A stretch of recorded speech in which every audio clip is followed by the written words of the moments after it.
And on that note, the companions, they responded to the Prophet ﷺ, and they said, Ya Rasulullah, tell us about Jannah, its structure. And the Prophet ﷺ said, لبنة من فضة ولبنة من ذهب وملاطها المسك الأذفر وحصباؤها اللؤلؤ والياقوت وتربتها الزعفران. He said sallallahu alaihi wasallam that its structure is one brick of gold, one brick of silver, its plaster is musk, its gravel is pearl and ruby, and its soil is saffron. So again, these palaces are from bricks of gold and silver. The plaster is musk, the gravel is pearl and ruby, and the soil is saffron. Shalom, everybody. Peace of the Lord to all of you, and no peace for the wicked man, the Lord said. So the wicked man Muhammad, he is for sure from God. How he knew? How he knew? I mean, he promised you a house of gold and a house of silver. Your house in heaven is going to be one brick of gold and one brick of silver. Imagine right now that the walls around you in your room, their colors, one brick of gold color and one is silver. That will be the most disgusting paint you have for a house.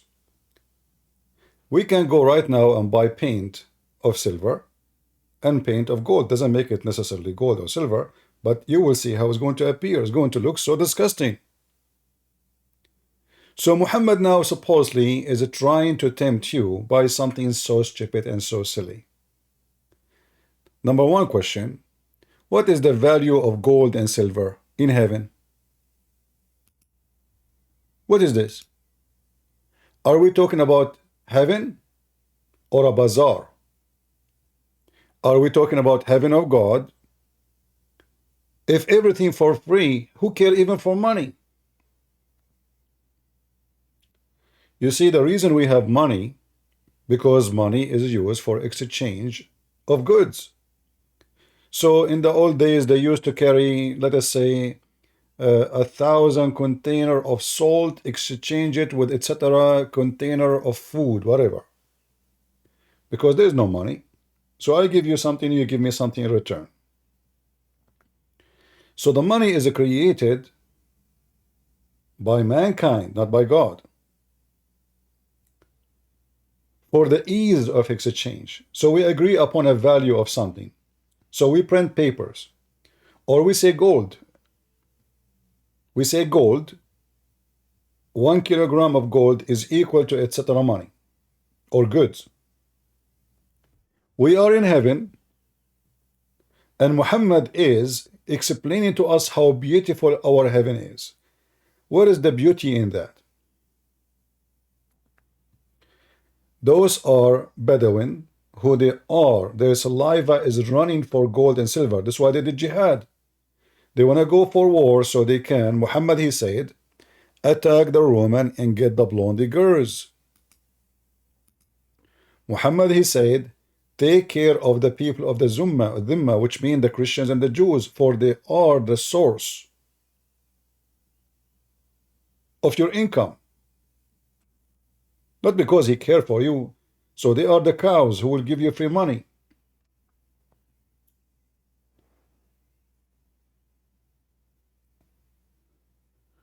So when somebody, he tried to say to me, if you convert to Islam, believe in Muhammad, which is very important, by the way.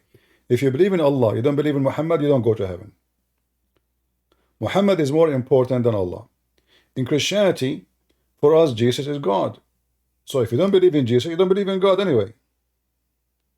There's no, like, Jesus is not a prophet for us, he is God. So I do not need necessarily to follow Isaiah to believe in Jesus, which means my salvation is not through Isaiah. Even though Isaiah is a prophet of God, we approve him. I follow Jesus, the God who sent Isaiah. In Islam, if you don't believe in Muhammad, you don't go to heaven. So here this guy who gave you a nice smile, trying to tell you how beautiful Islam is, he showed us, by the way, I forgot to tell you, We are back in Ramble. Finally, they solved the problem, and today I received the first check from them. So the problem is solved. They are not, there is something wrong with sending the checks, and they solve it. All right. So just to let you know, we are live in Ramble, and we are live in YouTube. All right. Are we good in your Ramble, people of Ramble? I hope we are good. All right. So just to let you know, like, because we stop, I don't want people to send donation and we cannot collect the donation. I mean, what the heck is that? I'm with them for more than a year, and until now they did not even send me one penny. People make donation, and I tried to stop the donation. I could not even stop it. That's why, okay, if I cannot stop it, I cannot take it. Well, I don't want people to make donation and then somebody else take it. So today they solved the problem, and thank you very much. So going back to our topic, if there is any Muslim who would like to join us and tell us what the point of having a house, as we heard, one brick is made of gold and one brick is made of silver. What that will do, and is that beautiful really? Is that even comfortable for the eyes? What is the paint you have in your house? If there is any of you paint his walls with gold and silver color, are you with me? What kind of religion this religion is? It's not even comfortable for the eyes to see. Imagine your wife, she is covered by the gold. Her color is gold, or her color is silver. Is that pleasant to you? Human being, he have certain color. They made them, they make a pleasant to his eyes, and with all kind of colors, especially when it's coming to nature, they make such a pleasant for us, like when we see it, like the eye, look at the sky, the blue, the cloud, the flowers, they have many colors, even insect, even animals, because there is an intelligent design. But one brick of gold and one brick of silver, how that is a beauty? Simply, he's not talking about a beauty, he's trying to tell you that Allah will make you so rich. If we go to the Hadith, remember always Satan, he expand his roots.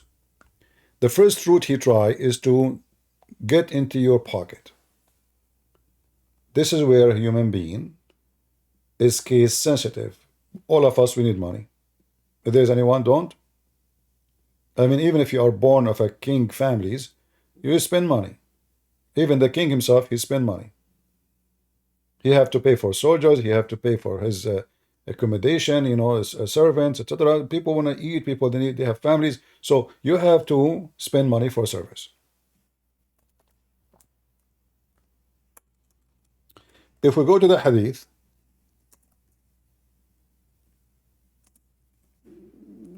I hope my screen is coming fine.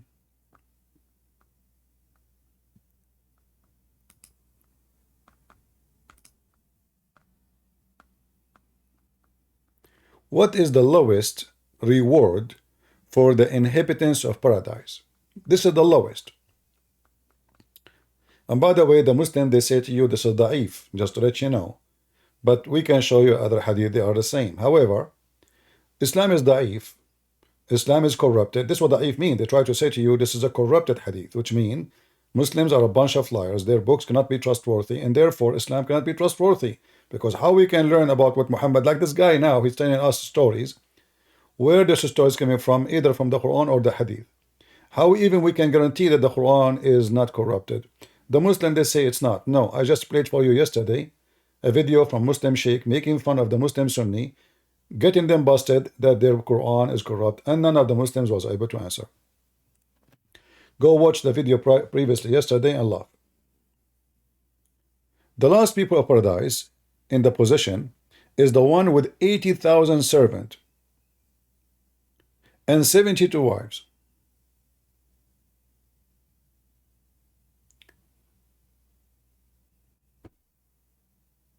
I am not in Discord yet. I will open Discord only if we have a Muslim to call me.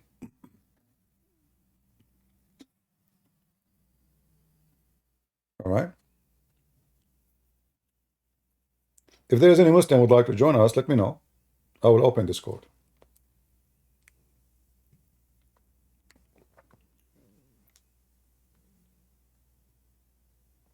$80,000 servant, little boys. The Quran confirmed that they are boys. Is that a reward or a penalty?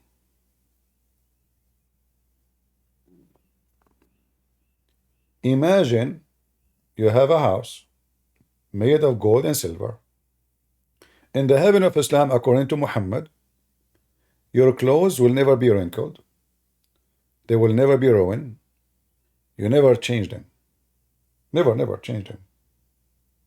You wish a food, the dish will come to you. No need for boys to serve you. So what the boys for?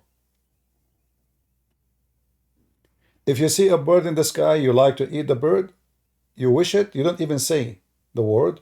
The bird will be cooked, will come to you in a dish, and you eat it. So I do not need shower. My clothes never get ruined. I don't get dirty. I do not go to the bathroom. I do not need to do ironing. I do not need to cleaning. The heaven is always a clean. So what the boys will do for me, the 80,000 boys. Do we have any Muslim can tell me? I'm not going to say you are going to have sex with them. Maybe, but maybe not. But who's a Muslim can explain to us? You see, when you say to me servant, you are talking about slaves. And those are slaves for eternity. And those are boys. Is that fair?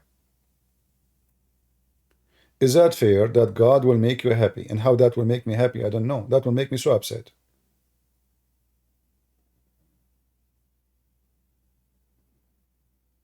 How that make me happy? And what I need them for? And why they are too many? 80,000?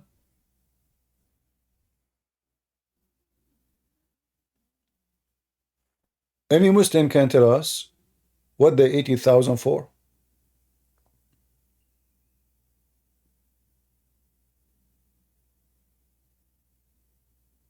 All of Hamas together, they are not 80,000. Maybe 100,000. You in the house of Allah, Allah will give you 80,000 boys and 72 wives. This is the lowest, by the way. Take a note here. This is not the reward of someone he is a good Muslim. This is for the bad Muslim, the lowest. I mean, the last one who enter heaven. What is this? This is not a reward. This is a penalty. Secondly, obviously, it's a big fat lie. Because if we believe that God is just, why the just God will abuse little boys to make me happy, and how that make him happy and make me happy? So, slavery in earth because a human being is unjust. Slavery in heaven because Allah is unjust.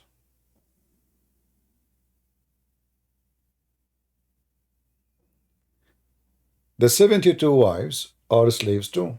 Did they choose the husband to be with him? No. Are they in love with the husband? No. Allah, He made them just to do service for this guy. Their job is, excuse my language, to keep their legs open. And Muhammad described that when a Muslim man he have intercourse, is going to take him 70 years of orgasm. The orgasm alone. 70 years.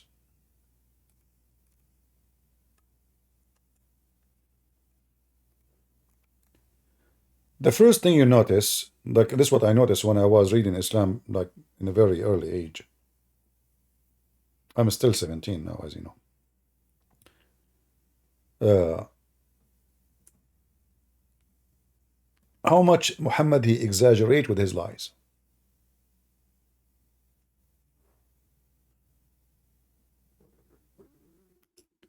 And Muhammad is a very, very, very heavy duty sexual prophet.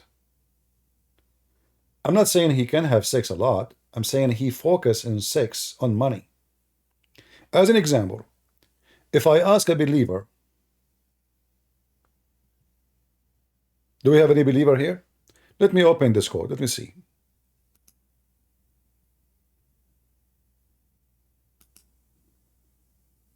Maybe we can get a believer.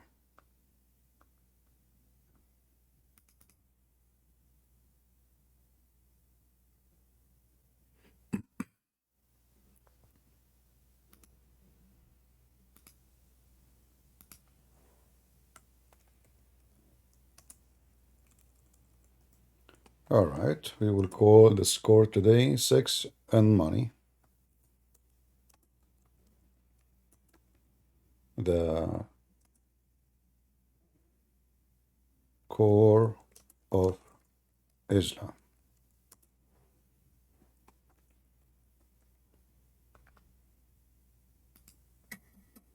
All right.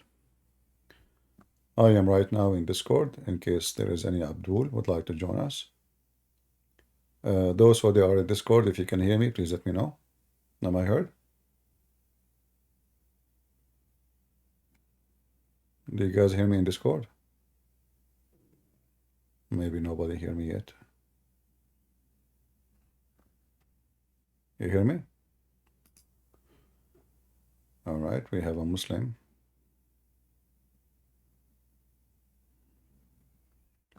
Hello? Hello? Yes, Amina, how are you doing? I'm good, thank you. Sorry, I didn't actually mean to join. I'm not yet anyone. I wanted to have a conversation, but not currently, because I'm upstairs. So I did want to have a conversation with you, and I have lots of questions for you, but not at the moment, because I thought the live was going to be at 20 to 30 p.m. UK time, not the other way around. So No problem. So you like to talk now? I don't understand. You want to talk now, or you cannot talk? no, I will. It's okay. I'll drop off. All right, no problem. Thank you very much. You're welcome. All right. Yeah, she put her hand up, so that's why I invited her. Maybe she did not like the title, you know. If there is any Muslim who would like to join us and tell us how important it is to be sexual in Islam. Like, what is the connection between Allah and sex? What is the connection?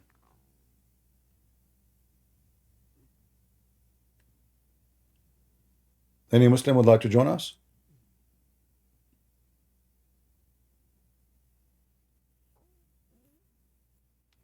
If you are a Muslim, you like to join, let me know.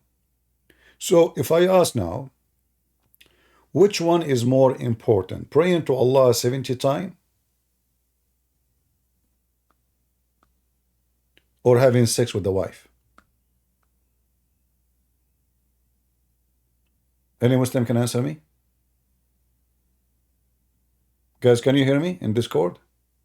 Some people are saying they cannot hear me. You can hear me, okay. And if you are in Discord, please join us in Ramble or in YouTube so you can get a bigger number, and that will bring more people. Don't stay only in Discord. You know, we appreciate your support because, as you know, this is how YouTube and Ramble work. More people, more people become curious to see what's going on. So, Muhammadan, which one is more important?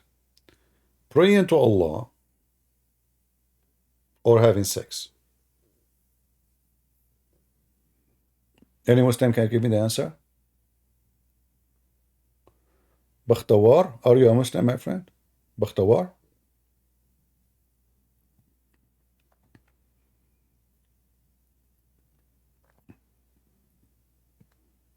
If you are a Muslim, put your hand up, make a request to talk, and I will invite you.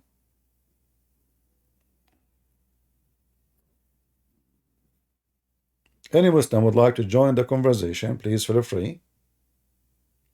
In Discord, put your hand up, and I will bring you to the stage.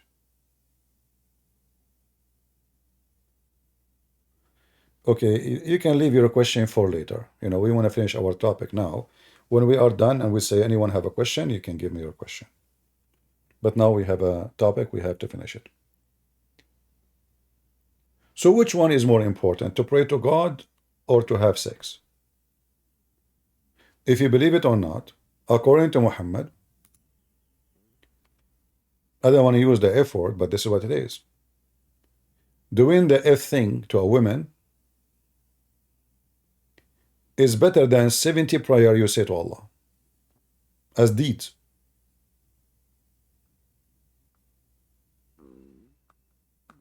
What kind of religion we're talking about? According to Muhammad, if in a woman is an act of worship,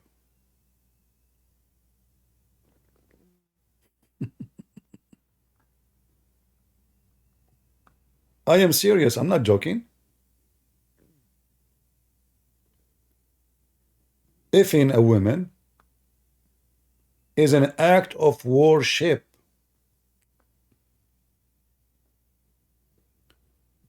which religion? I mean, we know the Buddhist, you know, Buddhists, they are very, let us say, easy, you know, with sexuality, homosexuality, prostitution, blah, blah, blah, you know, women sleeping around, men sleeping around. They don't have too much, you know, like, let us say, shame in those things. But Muhammad, he beat everybody. How if a woman is higher than 70 prayer you made to Allah?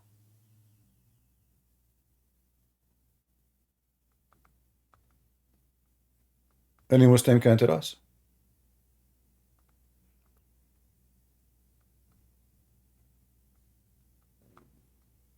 What we are talking about? I mean, what is the religion we are talking about?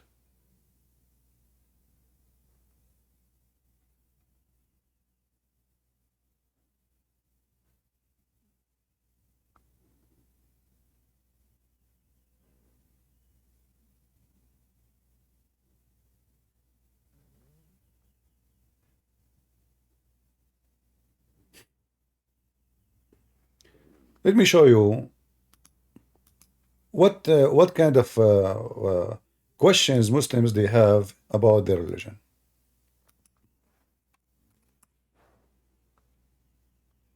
I'll use Google translation.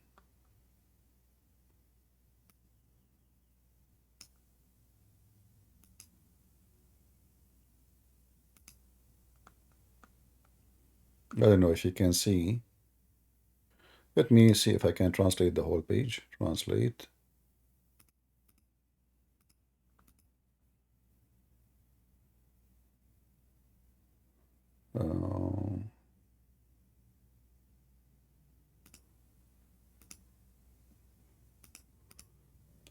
Yeah, sometimes those, I don't know what this software, what's wrong with it.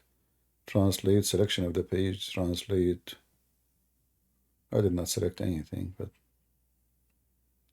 it doesn't show me translate the page. But let us see this. Oh, it's open a window. All right, let us try again. All right, now it works.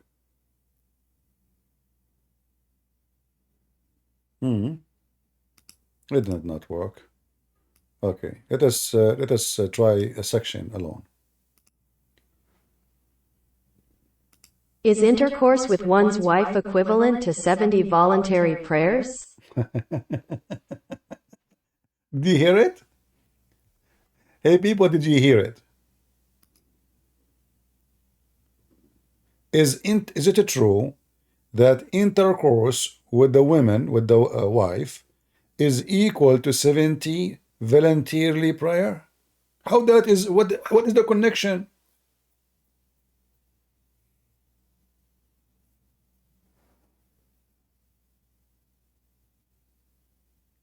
Any Muslim? Yeah, I can send the link. I will post it in Discord. Somebody can shorten it for you, because I don't think it can go here in maybe the admin can shorten the link for you and post it for you. And I will post it in Rumble, because in Rumble it's easy to post any link, you know. In YouTube, no. You have to shorten it. So, is it? The answer, yes. The answer is yes, brother.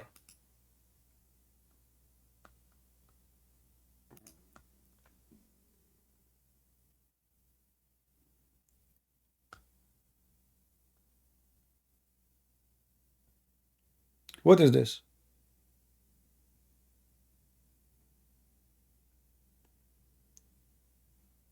So going back to the hadith.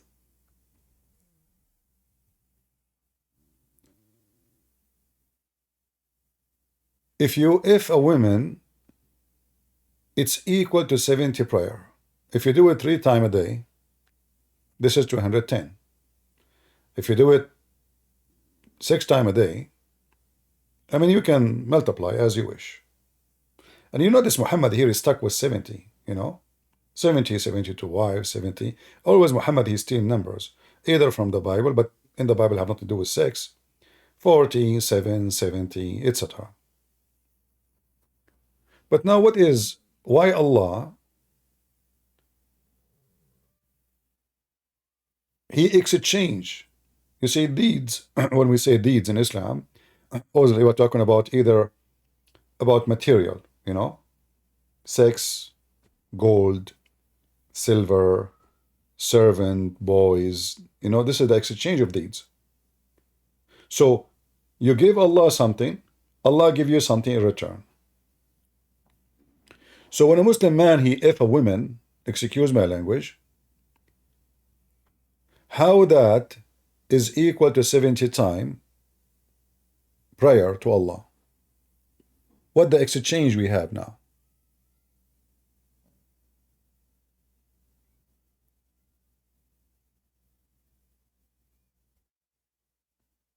Do we have any Muhammadan would like to join us?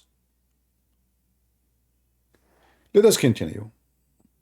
By the way, if you read my books, Sex and Allah, you can find them in Amazon. I did not put everything sexual about Islam. I put, let us say, the most necessary for people to know. Otherwise, my book will become 10,000 pages maybe. So we have volume number 1, volume number 2.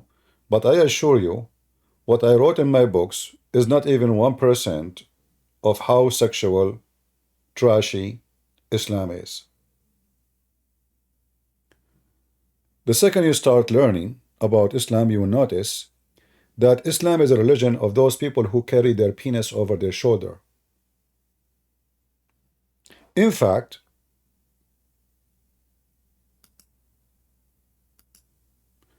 Muslims used to go and do Hajj while they are having orgasm.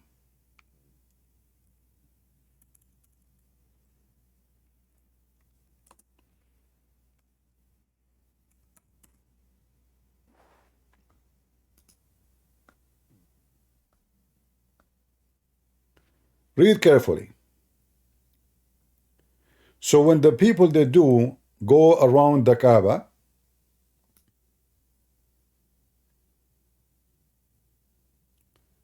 we go out with our male organs dripping with semen. And Muhammad said, I am the most righteous, truthful among you. What? The Muslims, what the connection? I mean, what? Muhammad said, I am the most righteous. So they say to you that the Kaaba is a holy place. In that holy place, the Muslim men are naked and their penises is a dripping semen. You know, a Muslim, if you say to me, oh, this guy, he had sex at home, and now he is dripping semen, I mean, for how long you drip semen? Like if somebody, okay, the Kaaba is not next to your house. I mean, the Kaaba is the Kaaba, place of a prayer. There is a distance. So now you go and you want to do Hajj, and you go around the Kaaba. You let's say you used to have sex with your wife 30 minutes ago. Why your penis is dripping? What this guy is talking about? Why is even mentioning that? We used, you see, it's not him only. Guys, read carefully. He is not saying only me. He's saying we.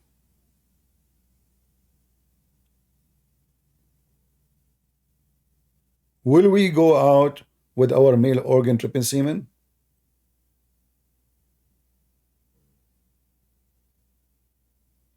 And then he start talking about animals. What is this? What? Sacrificing animal?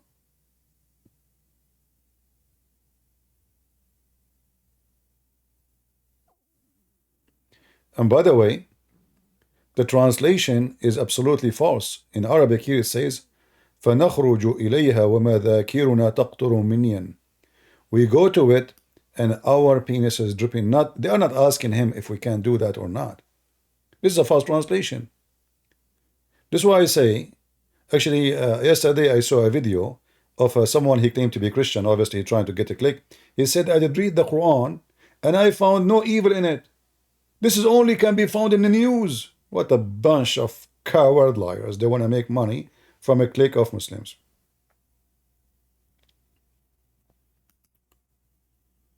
Just to show you how they lie when they translate. In the one we showed you in English, it says, will we? Will we? Or it says, we go there.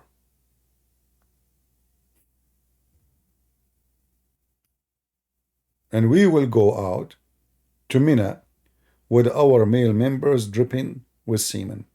Between two brackets, now the Abdul trying to give excuse because of recent intimacy with our wives. What do you mean recent intimacy? So if you have it, I mean, this is a long process and this is a long distance. So a guy, he have sex with his wife an hour ago. His penis is dripping semen. Like, what do you have there? Even camels don't do that.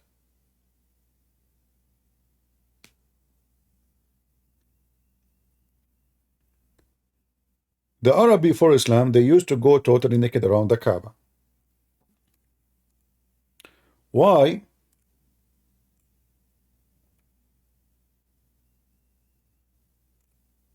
Because the Kaaba was a sexual place. Women, they go, look at this hadith here.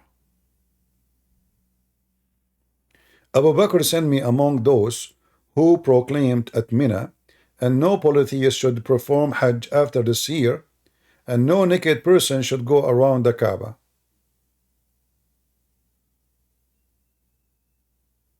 After this year. So Muhammad now in control of the Kaaba.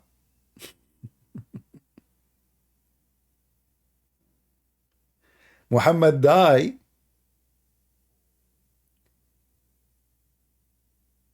Muhammad lived, Muhammad died, Muhammad alive. You don't have you ever see one place where Muhammad complained about Arab going around the Kaaba naked? Did Allah make one verse about it?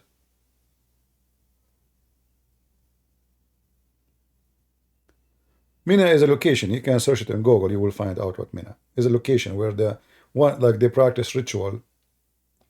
They have a major, the Kaaba, you know, Safa, Marwa, the place where they throw rocks at the devil house. And this is another mockery, stupidity. I mean, Allah and the devil, they have house in the same town. If you look at the house of the devil, you would die laughing. And by the way, now the devil,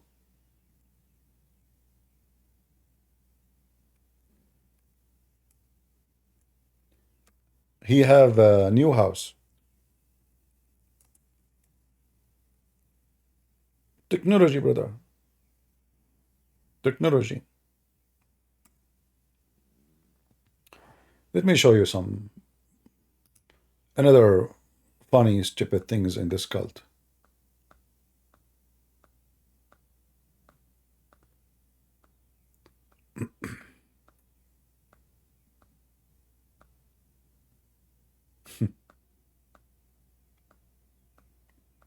Millions of people. I mean, how is stupid a human being to believe in such a garbage?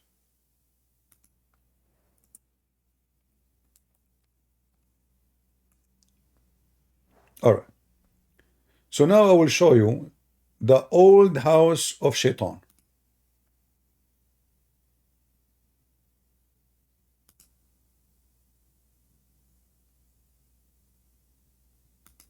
Shall we?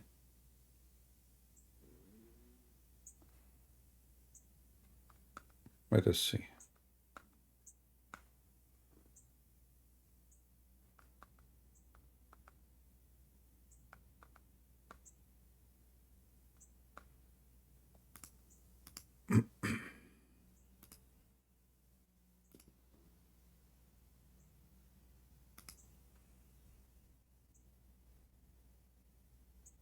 It's very important to see how the fiction of Islam work. All right.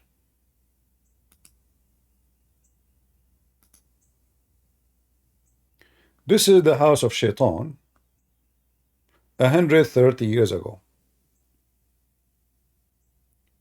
It was like an old Mexican fountain, you know, or well of water. There's a little wall around it, and there's a column in the middle. And those poor, naive people, they come and they throw rocks at the house of Shaitan. And Shaitan is there. He's taking hits in his head.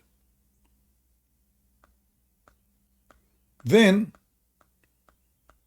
the house get bigger. See the circle get bigger. This column, they keep repeating it, you know, like because people throw rocks at it, so you know, every year it collapses and they have to rebuild it again.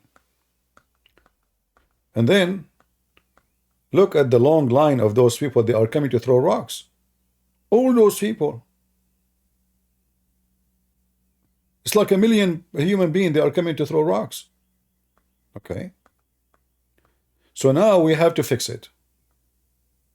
This is the new house of Shaitan.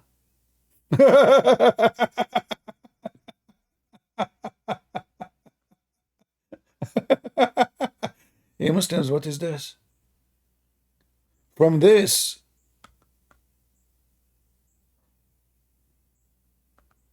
to this? How many houses? Look how many.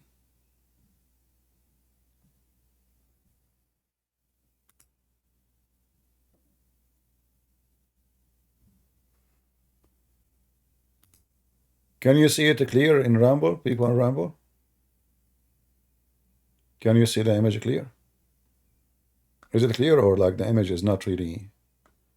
Yeah, here we go. Let me try to make it bigger. Look at this. Concrete and many floors. This is many floors. Because the stupid, and by the way, this is a proof that Muhammad is a donkey. And Allah is a false god. Don't Allah knew that the number of people cannot. They would, because now visiting the Kaaba is a must for any Muslim who can. If you can, it's a must. It's not a must only if you cannot, which means you can't afford it. But if you can, you're guilty if you don't do it. So now, if every year in 1 week we have to welcome 2 millions, how in the world those 2 million they have to throw the rocks? So now we have to come with a solution. We build 4 or 5 buildings next to each other. Let me show you what is inside the building. Look at the house of Shaitan.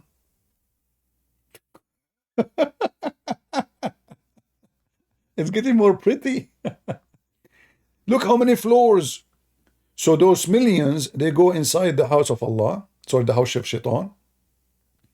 Let me see if I can find you inside the building, not only outside. Because this is now, I mean, it is hilarious. It is literally hilarious.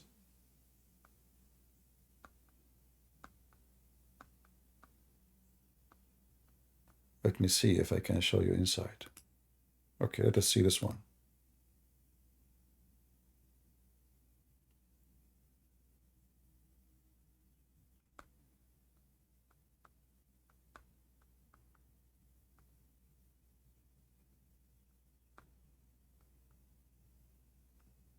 All right.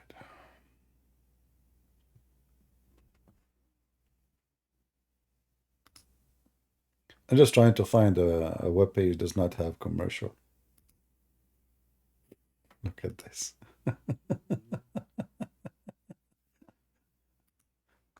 Look at this, brother. Let me see. Give me a second.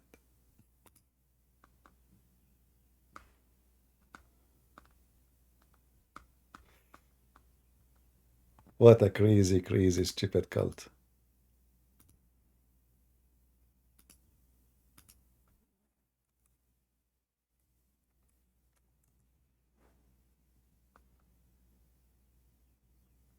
All right.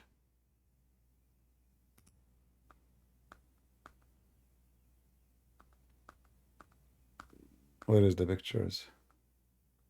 Here we go. Guys, take a look what happened now.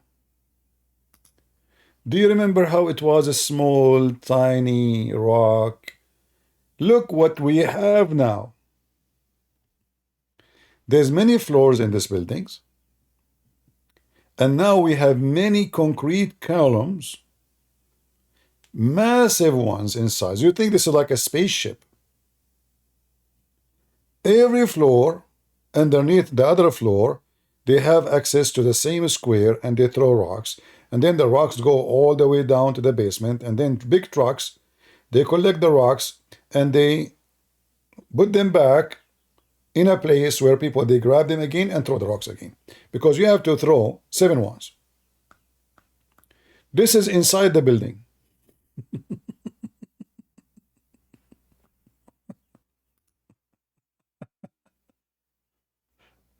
What happened from the small, tiny Mexican fountain Shaitan house to a new abrogated, guys, those in Discord, if you want to see, you can join either Ramble or YouTube. Discord is just for Muslims to call me.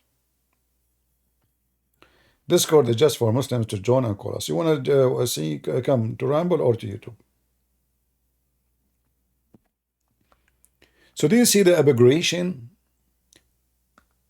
And the Muslim, they say, look at this. This look like the ship of Noah. Look at this. And it's very important to have a column in the middle. Okay. But did Shaitan build this? Who built this?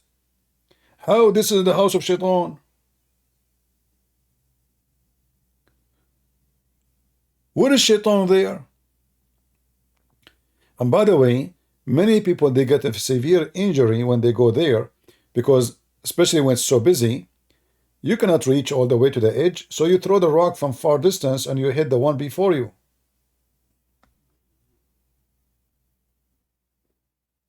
Islam, brother, Islam. Islam is the religion, brother.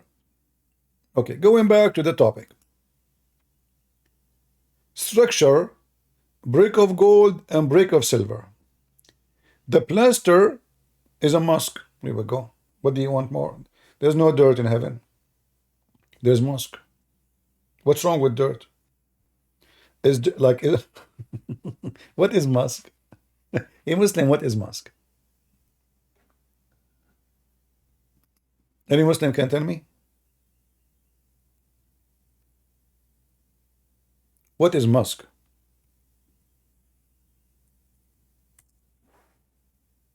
This is we're not talking about Elon Musk, by the way. Any Muslim can tell me what is this, you know, how the perfume, is it a perfume? How we can work, is it a dirt?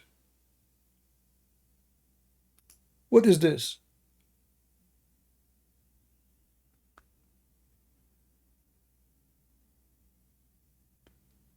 So Muhammad now is tempting me to believe in him by saying to me, this is what you'll have in heaven, a brick of gold, a brick of silver, and you will have 70 years orgasm.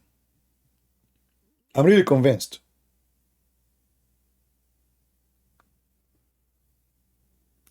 And then don't forget the quality of the women. What is the quality of the women and the men in heaven?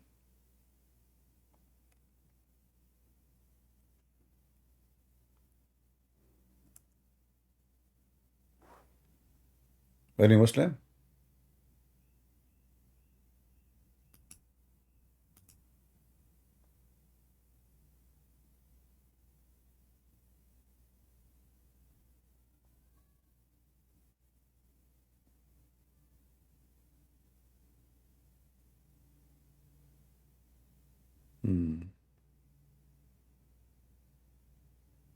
Any Muhammadan would like to join us?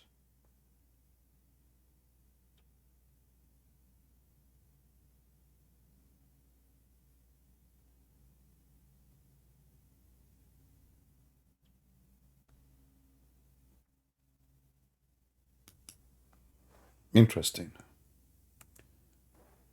Look like Muslims are convinced that Islam is stupid and they don't want to go in that direction. The qualification of women in heaven is as the following.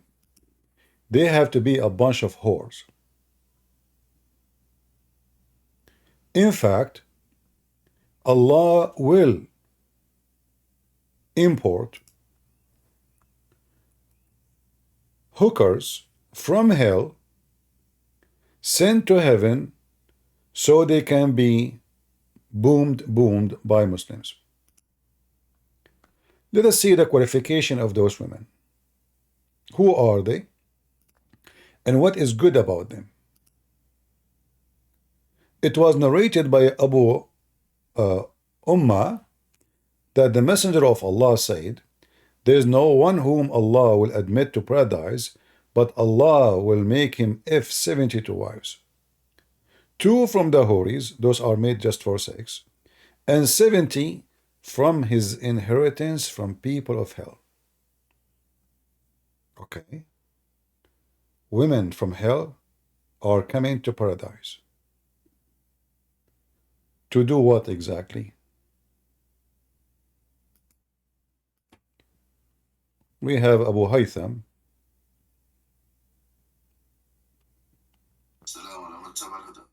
Huda, how's Huda doing? Okay. So what do you think about what we are showing in the screen? Well, I didn't see it, to be honest.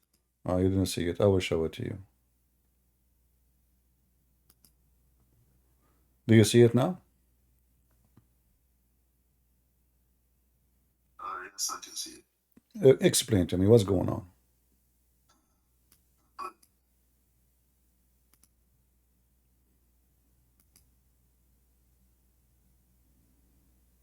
Go ahead.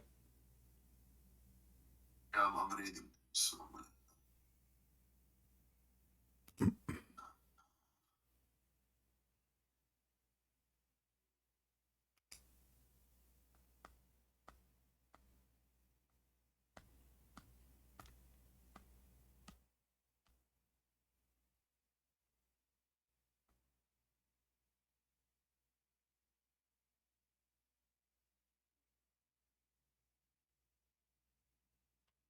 What happened? Why why you are so quiet? I'm reading the hadith. Okay, it's 2 words. It's very short. Why is it taking so long? Yeah, I read it. So what's the problem? No, I did not. Did I say any problem? Yeah, you're talking about the real number? No, no, no. Explain to me the women who Allah will import from hell. What is the qualification to bring them to heaven? What they will do, and what is their qualification, as you see in the hadith? Why they are taken from hell, sent to heaven, and what they will do? They were taken, I believe, from hell because of the desire of the people of heaven. Okay, so you are a man in heaven, and now you have a desire. What is the desire is about? Yeah, you can have any sex with a woman, a specific woman, yeah. But I thought that the person who don't believe in Allah will stay in hell for eternity. But you can do shafa'a, you know that, right? No, but shafa'a, what shafa'a? This is about sex. What is their qualification? Is that like they repent? No. Are they good people? No. They are in hell already. The only reason they are taken out of hell because they have beautiful vagina and beautiful breast. Do you see it? Whom will have front, desirable front passages. So they are not taken from hell because you did ask Allah to take them. No. This is your destiny. This is your catch. Allah, He destined for you from hell women who they have big boobs and a beautiful vagina, correct? According to the hadith, yes. So what's your comment? Is that like really what God do? So a person was laughing at Allah. This woman, she don't believe in Allah. She laughed at Muhammad. She etc. And then now she is in hell. And now just because she have nice breast and nice vagina, we take her from heaven, from hell, send her to heaven. What's the grading of the hadith? I don't know. Da'if as usual. All Islam is da'if. Yeah, but why are you using that hujjah though, actually? Well, da'if because it is a hujjah, because if not, it's not a hujjah. Why it's in your book? If it is not, It's in my book, but no, it's your book. da'if hadith. No. You see, Yeah, da'if is accepted. Da'if is not rejected. That's why it had a rank. it's like- No, there's a hadith. It's only there. No, there's a hadith. It's called rejected, matruk. Da'if. It's like saying A, B, C. So if this hadith is C, still is accepted. He passed. Unreliable. No, It's unreliable. no. This is why. No. You see, okay. Hold on. Okay, I will go with you. The hadith is unreliable. That means you Muslims, you fabricated something your Prophet did not say. Sure, what's the problem with that? It's So not how we can trust? So how I can trust you? So how I can trust you to give me a hadith is not fabricated if your books is full of fabricated stories?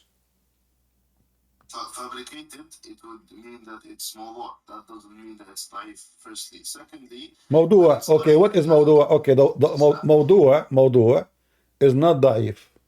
Is it da'if? it's fabricated. Okay, but this one is da'if, not موضوع. Yes, so there's a problem with the isnad and the matin. No problem, but it's not موضوع, it's da'if only. So why you reject it if it's not a reject? The only reason. Okay. The only reason da'if, Okay, listen. Is Ibn Majah is one of the 6 authentic books of Muslim Sunnis? Yes or no? not all is authentic. No, there is 6 books. One of them is Ibn Majah. Not all of them are authentic. What do you mean? So why you call them authentic if not all of them are authentic? Because they contain most of the authentic hadiths they contain. But so- Sahih Bukhari also do contain something which is. So where we can find, and who is the one who make decision what is authentic, what is not? Is that a Moody thing? Because I can show you the same hadith in the same book. One it says authentic, and the same hadith in different page it says not authentic. According to the method.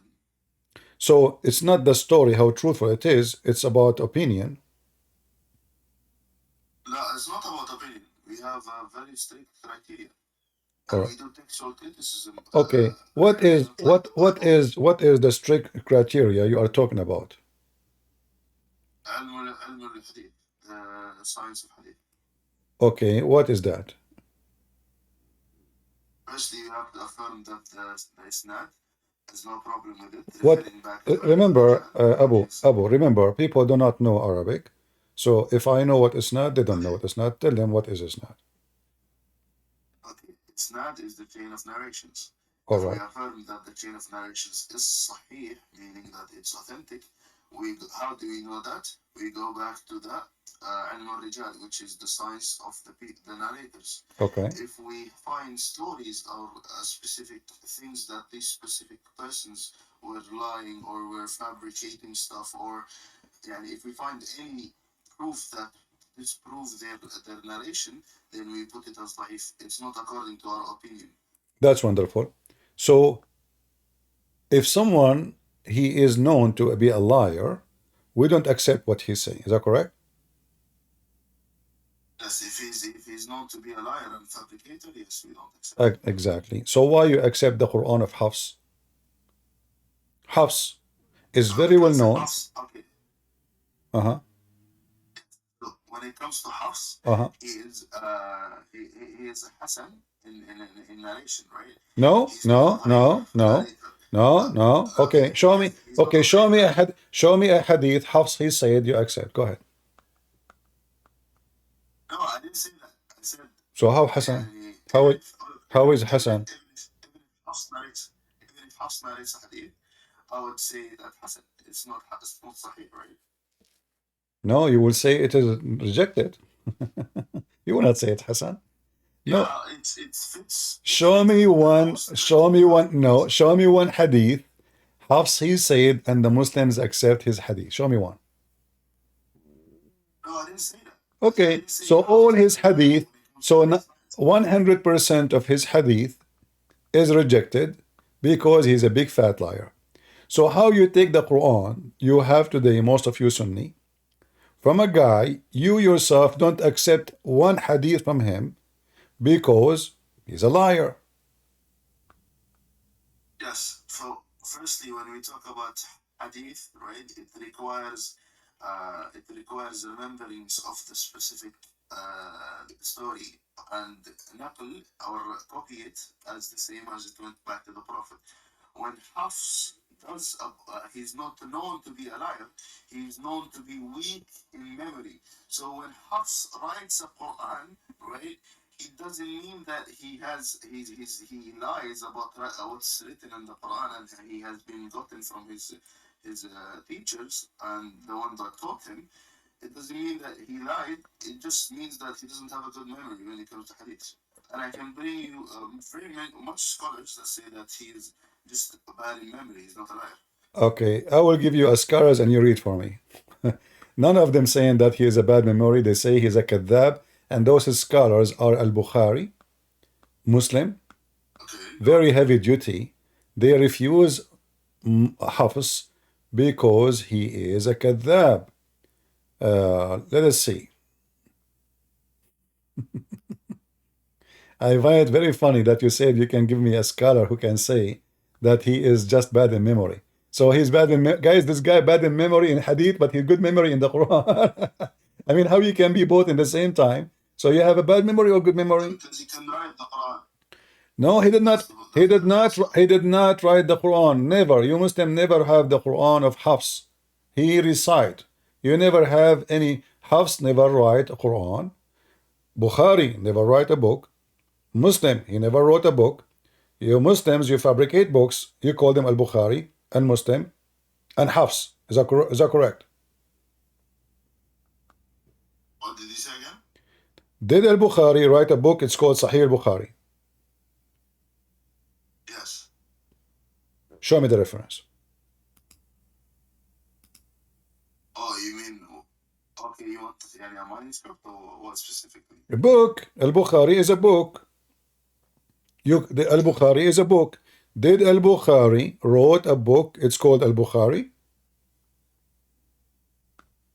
Al-Bukhari or Sahih Al-Bukhari?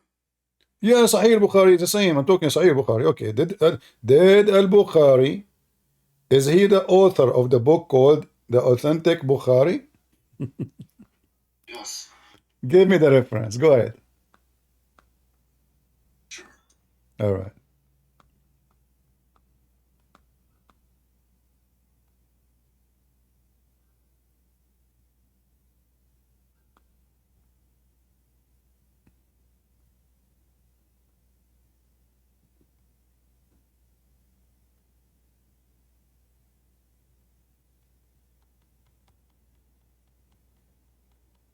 Do you want to call a friend?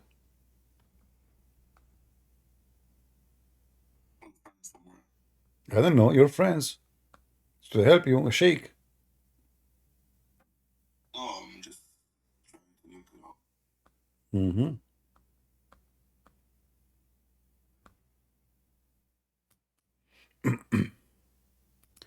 Do you have al-Bukhari in your shelves? No, I don't have the book in my shelves. Okay. Because if you have the book, you can tell me there what it says, who is the one who wrote the book. But the book that I have is not written I by know. Bukhari, unfortunately. Ah, okay. I know he died, but listen to the question. Did he write a book? The author? Yeah, who is the author of the book? Did the Bukhari write a book? It's called Al-Bukhari. No, he did not. How would you prove that? Well, you Muslim, you say that. You Muslim, you say Al-Bukhari never wrote a book. If I brought you a reference that he says that He said he that. wrote, He said that. no, we can find the original manuscript of the book. No, there is no original. That's a potato talk. Read with me. Here we go. You see, I'm not like the Muslims who make things up. Here we go. Read for me. This is your Islamic library, and you speak Arabic. Read for me what it says. Al-Kitab Sahih al-Bukhari. Can you tell me the name of the author? Abu Abdullah Muhammad bin Ismail ibn Ibrahim ibn Mughira ibn Radzava al-Bukhari al-Ja'fi. Okay. This is the author, right? That's the mu'allif. Uh, It could mean that uh-huh. it's the written book. Or he wrote it. What is the name of Imam al-Bukhari? The name of Bukhari? Uh-huh. Yeah. Okay. So now, when was written, when this book is written, when the first time the book of al-Bukhari, if he is the author, you see, you Muslims, you say he is the author, but in fact, this guy, he never wrote a book. He never wrote a page. He never wrote, and even Muslim. In fact, you say that he was blind. According to which sources? According to your sources, yes. So the guy never wrote a book, and now you make a book and you say al-Bukhari, he said this in his book. But the guy never wrote a book. Okay, do you have a manuscript for al-Bukhari? When al-Bukhari was exist? Bukhari existed at 1800s, Hmm. 9th century. Okay. How he can be the author of a book speaking about your prophet, and he can confirm a hadith if it's true or not, when he did not witness, he did not ask, he did not see, he did not hear any of those who report the original hadith. This is what I explained. I said to use al-Hadith. You cannot, my friend. The method you are talking about. Okay, how you can check who said so if all of them they are dead? What do you mean? If I am dead, and then someone says, Christian Prince, he said this. How you can confirm that I said that? You are now collecting. Who is reliable? People they lie. Isn't it all people are sinners in Islam? Okay, so if all people are sinners, there is nothing is called reliable unless you are the one who witness and you are reliable, like you are an honest person, not from. No, Habibi, we don't do this. We use criticism, right? Now, if I use the same analogy to all history books, that will be flawed because that's not how we take it. We have history books that are not written by specific people, and it's anonymous, but we know that this specific information in the book can be traced back to the Prophet by people who are reliable. Okay, I want to ask you: is Aisha is reliable? Of course, she is. So if I show you right now a hadith, Aisha she said, and the hadith is authentic, you accept it? A hadith, it's reliable. Do you accept it, or you will reject it? Depending on the isnad. Huh? Okay, you Muslims, your scholars decide that this is reliable and this is authentic. So is that your personal opinion, or this is now the scientific way to discover? Is that a person you make a judgment as you wish, or this is what the professional do and they make a judgment based on a method you claim that it is scientific, or let us say professional? Okay. Huh? I said if there is a hadith which specifies that the isnad is correct according to the criteria of the people of hadith, even if it's narrated from Aisha, I'll take it. And if it's not, even if it's narrated from Aisha also, I'll not take it. You will take it. Okay. Let us see. I will not take it. You will not take it? It's not reliable. No, I'm saying if it's not reliable. okay, I'm saying if your scholar they say it's reliable, do you accept it or not? Yes. Okay, so you will not say I don't.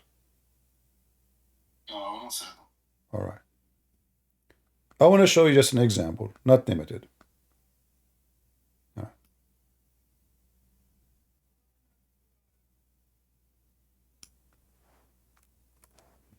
Let us see this one.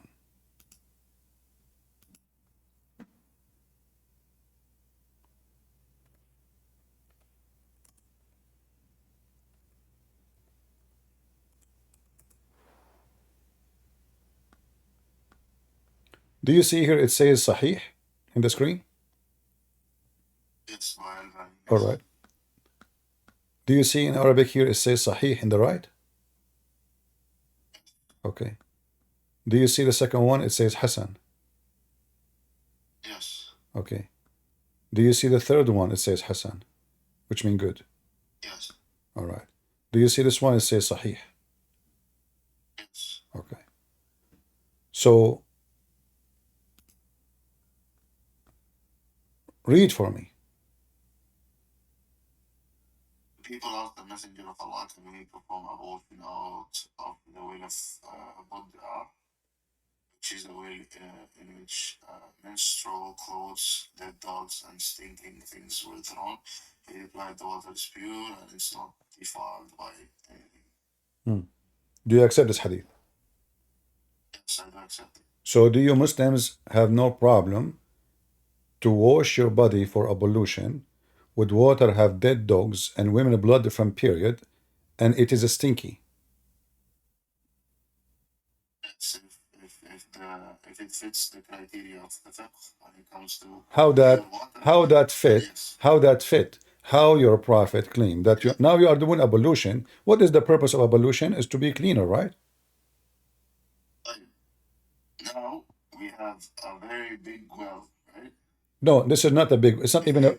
It's not even a well. This is an old hole. Used to be well one day, and this is why water from the houses. Women they wash dishes behind the door of the house. Next to the door, there's little hole in the ground, so nobody can see the women like exposing her body or her skin. She is washing the dishes behind the door, and there's a hole.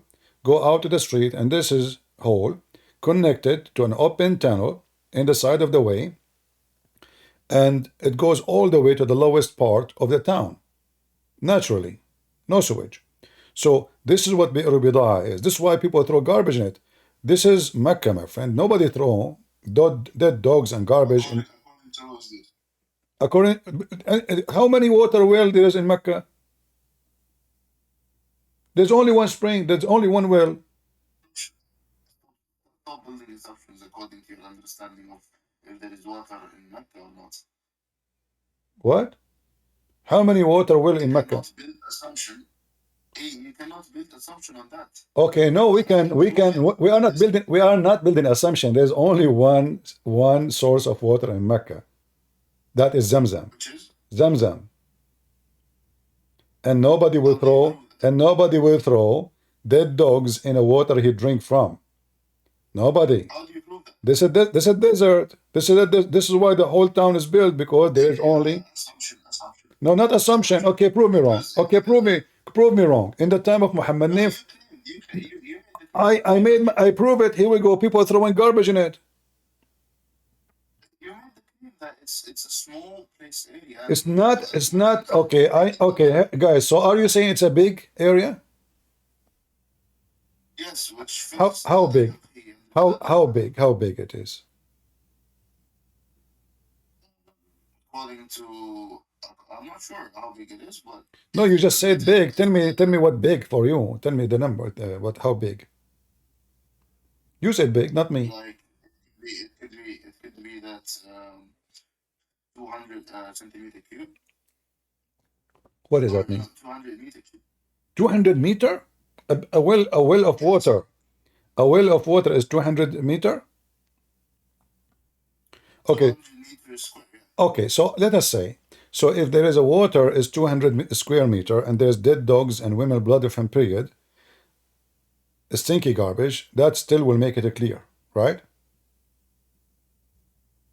And good for you. Okay. So if we put dead dogs and women blood from period and garbage in a big swimming pool, it's okay for you.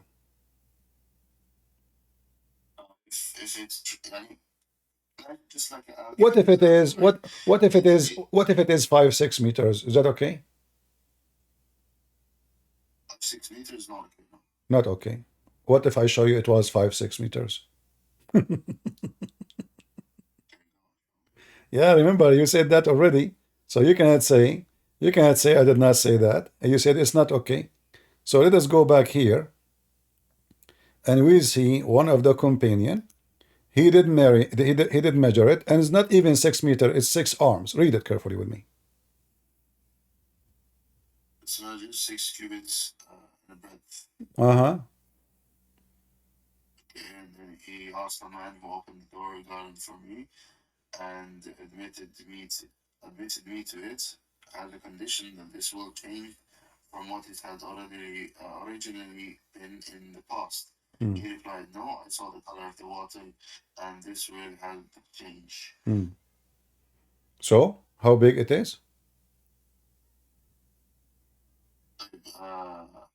Is this an addition to the hadith or what? No, this is the hadith. This is the hadith, and this is Sahih. Remember, I asked you about this one, and you said to me, yes, it says Sahih. No problem. Yeah. So now, this is your prophet companion. He measured the well, and he said it is 6 cubit, the width of it, and it says it doesn't cover even his private part. It's below the private part of the body. So the water is very little. Size measurement. So if the water is lower than your private part, and it's not even 6 arms, you know, this is like a jacuzzi, little bit big jacuzzi. So, and you said yourself, and you agreed it's not okay. So what kind of a prophet? Now you confirm that the hadith is accurate. You confirm it's not okay. It's not okay to go and do such a thing in such a water. And you agree that all of this now is authentic. So don't you agree with me that your prophet now is mentally ill?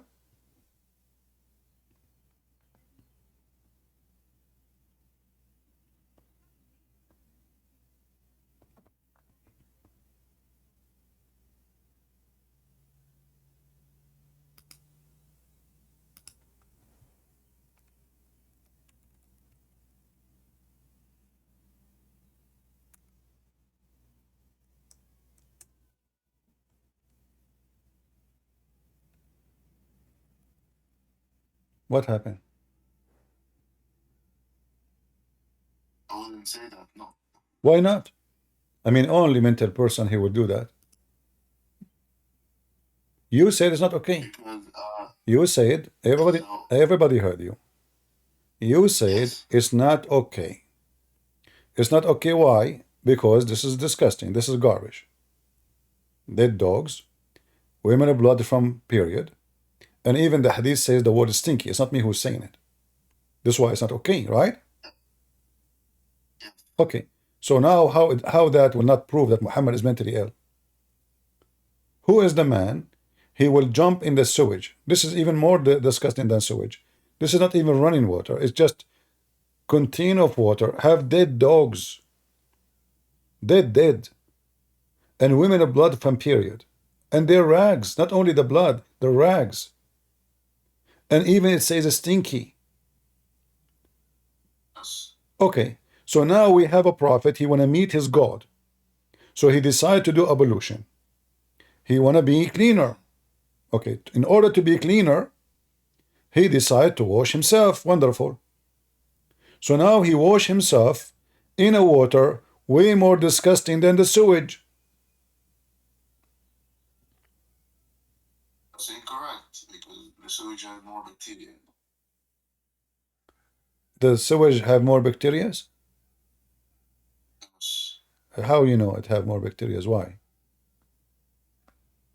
Just because sewages they actually contain feces and other things which. Well, here you have dead dogs and you have feces. Women blood from period. This is feces. Yeah, but women blood does not contain bacteria. No, one blood contains bacteria. Bacteria is everywhere in your body. And not only Yes, but in your blood, not actually, the same. your blood is a major stream for bacteria to spread. What are you talking about? If somebody infected, Yes, the first thing to be infected is his blood. So we have now, we have dead dogs. What happened when a dead animal die? When an animal die, what happened? decompose. What that mean? Decomposed. Breaks down. By what? By who? By bacteria. Exactly. So you said to me the sewage have more bacteria, but this is what a friend. Yeah, but So now we have dead body. We have dead body. We have dead body. We have a prophet who want to meet his God. And look what your prophet said. He says water is always pure. Nothing make it impure. But isn't it the piss is more like maybe 97, 98% of his water? How in the world water is always pure? I didn't understand your objections. When your prophet said water is always pure and nothing make it impure. Okay. Yeah. If the water have, Unless, if the water is the sewage is water. The sewage is yeah, nothing but you know that if the water is always pure unless especially the color changes, right? Or you can actually. well, you see, it says there the color change too, and it says it's stinky. This is what they're asking him. Do we wash in a water which is stinky, the stinky? No, you know. What do you mean no? Read carefully. Read carefully. You know, there's garbage in the water. There's dead dogs in the water. And there is women blood from menstruation in water. And the water is in the size of a jacuzzi. Is the water still pure? According to our understanding of fiqh, yes. According to science, is that in what fiqh? Come on, don't tell me fiqh. I mean fiqh. The word fiqh is about what the word fiqh mean? Jurisprudence. Huh? Jurisprudence. Is that like mean understanding something? Yes, laws. No, the law is not the fiqh. The fiqh is understanding Yes. the religion.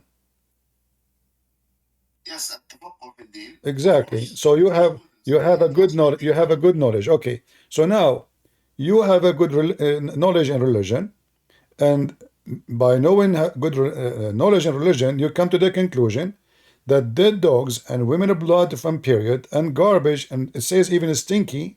This is Muslim translation, and we have 6 arms of water. Doesn't cover even your private part. It's very low, and yet you are saying to me, you believe that this water is still pure. And remember, it's you who said, if it is 5-6 meters, you don't accept. You said it's not okay. So look now what happened. You change your mind from it's not okay to okay. Why? Just because I showed you the Prophet say so. So the conclusion is, the Muslim, they reject Hadith as long as they can. I don't reject Hadith. No, you did. I reject my understanding of the centimeters. How you rejected? Aren't you adult? You were a child a minute ago, and now you became adult now.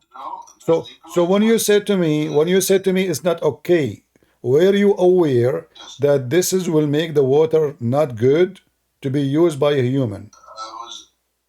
I was not aware. No. Ah, so you said it's not okay based on what? I based it on my understanding of a specific ruling, but it turns out to be not the case, because firstly, if you can read what Abu Dawood adds, he said that the color did not change, right? Yeah, the color is bad. The color is bad. The color is bad. Anyway, yeah, the color is bad. What? Nothing changed from the original. This was saying it's the same garbage. It's still stinky, still bad. My friend, this water. This is not a water coming from the ground. This is a dirty water coming from people using their water, and that water is contained in the lowest ground. Maybe it used to be a well one day. Do you know what bidaa mean? Bidaa mean garbage. Bidaa mean garbage. So this is the well of bidaa. The well where they call it bidaa because people, they throw garbage in it. This is the name of it. The well of garbage. The well of garbage. The well of garbage. So why they throw things there? Because simply it is the well of garbage. And they are asking him, can we do that?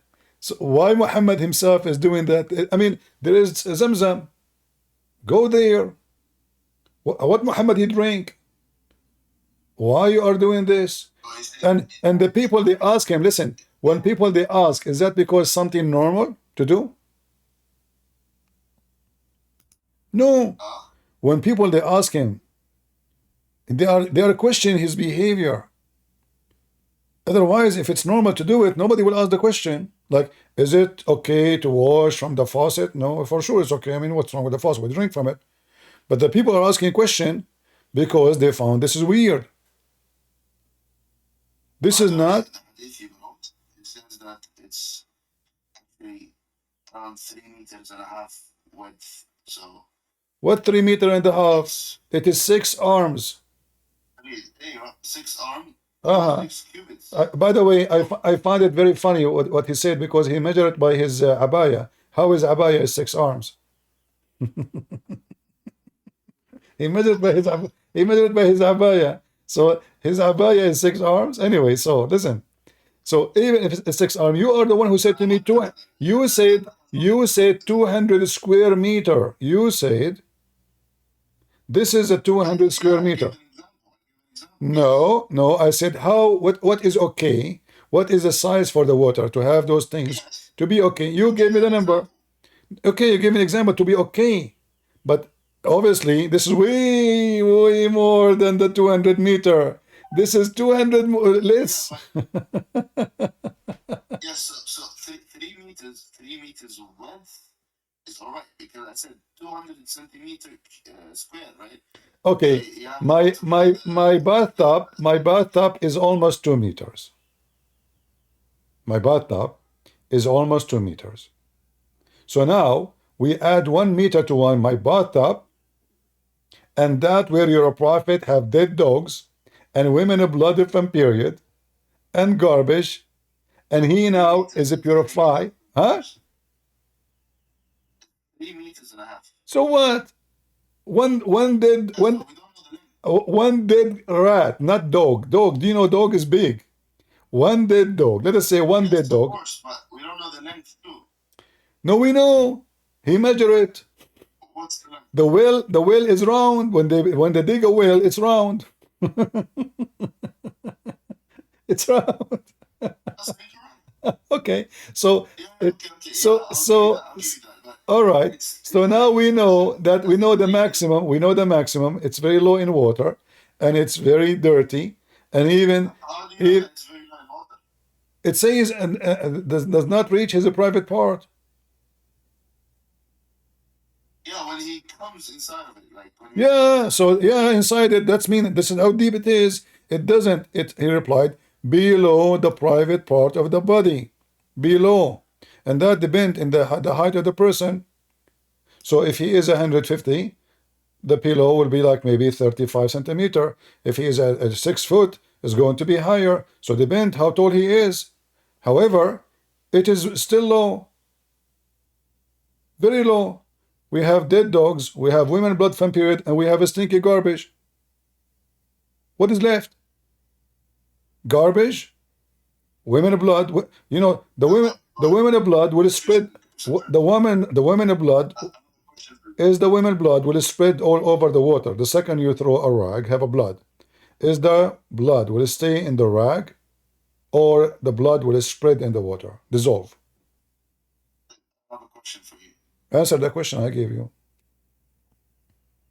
Yes, of course the water. So when Muhammad, if you throw a lot okay, okay. so Muhammad now is Muhammad putting this water in his mouth. Is that correct? He is putting this water in his nose. Is that correct? He's putting this water. He's putting this water in his ear. So his mouth, his ear, his nose, and you Muslim, you find that this water is okay? Okay, firstly, does this actually, or the hadith is implicating that those specific people actually say that this ways has been thrown dead dogs or menstrual clothes, or is it actually indicated that Abu Dawood said, or or is it known to be? My friend, this is what it is. And your prophet, he is performing ablution from that water. Answer my question, type. Yeah, I answered you. I answered you. The will have dead dogs, and this is why they are questioning him about his behavior. Known to be, or he has seen dogs. Your prophet, he confirmed. It doesn't matter if it's known or not. It's known. This is why it's called bidah, which means garbage. So, okay, so if it is known. This is why they are asking him, why you are doing that? How you do that? Yeah, that's not the point. I said if it's known, Hmm. right, then maybe it could be that there's a probability that it's actually not what they actually claim, because you have to go back to what they said, right? And No. Your prophet, your prophet did not say there's no dead dogs in it. He did not say there's no women. What are you talking about? He said because he it's well confirmed. known to be that. So He confirmed. No, it's very well known to be known that, and it is. That's why he says water is always pure, and nothing make it not pure. This is why he said there's dead dogs, stinky garbage is thrown in it. Are you going? that's not my argument. Yeah. This is so. It is full of dead dogs. It doesn't say even one dead dogs. It says dead dogs. Dead dogs. Okay. It doesn't even say. It doesn't even say a dead. It says the meat of dead dogs. Does it say meat? Okay. Okay. So this is a decay. This is a decay. Let me ask. Uh-huh. When it says that the water is actually pure, this indicates that the water has to be, firstly, it has to be authenticated that the change and the smell and the taste of the water. My friend, what are you getting this from? Hold on. Hold on, hold on. They said to him, are you doing this in a water have dead dogs and women blood and from period and garbage, stinky garbage? He said, yes, water is always pure. Water always, doesn't matter what you Well put. known, yes, well known. No, no, no, it's not about well known. He says water. He didn't say which water. He said water is always pure and nothing make it impure. So the complaint is this water have dead dogs, have dead blood, have dead animals, have garbage, stinky garbage. The answer is water is always pure. Go back to the hadith. I want to show you something. Which one you want me to show you? Which one? First hadith you open. This one? Or the one about the size? Or which one? The one that has Abu Dawood's narration. Here, about the sex pubic? Yes. Okay. Okay, so it says that I heard the Prophet. No. Let me read the whole thing All so I right. can. Okay. It says, I heard the people ask the Prophet of Allah, the water is brought for you from the well of Buddha. It's a well which dead dogs and menstrual clothes and excitement of people are thrown. The Messenger of Allah said, merely water is pure and is not deified by anything. Cool. Okay. So this well is well known that there dogs and menstrual clothes and excitement of people. okay, hold on. Well known, or it says which is thrown in. But it's well known to be people that No. Don't add things. Okay, so it's famous of garbage place, no problem. But that's not the question here. It says which dead dogs, which now, this is about now. Which dead dogs, menstrual clothing, excrement of people are thrown. Now, this is not about known in the past, maybe last year, maybe 10 years ago. No, which dead dog? And you speak Arabic, I speak Arabic, we do not even need this.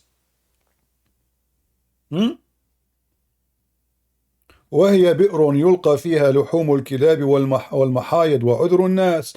Actually it says وعذر, even shit. Not only garbage. The udhr, it is the shit, the piss. People, they throw all their excrement, garbage in it. So it's not known, it's more than known where people they throw. And Muhammad was doing it there, you know. Muhammad was doing, and you let me ask you here. It says here yustaqa. What yustaqa mean? Yustaqa means that he, I don't know. Huh? You don't know now what yustaqa mean? What saqa mean? Yustaqa means to drink. to take in water. To drink. So your prophet not only doing ablution, he drink from this water.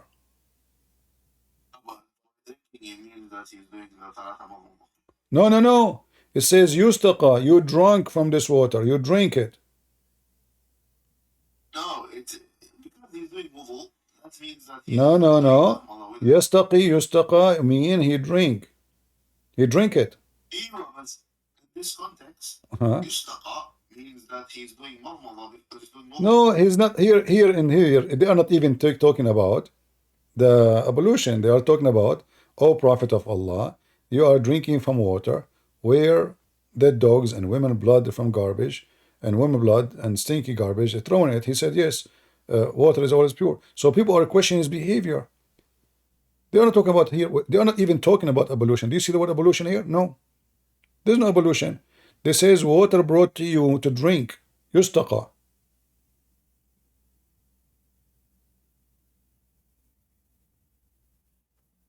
So your prophet is mentally ill.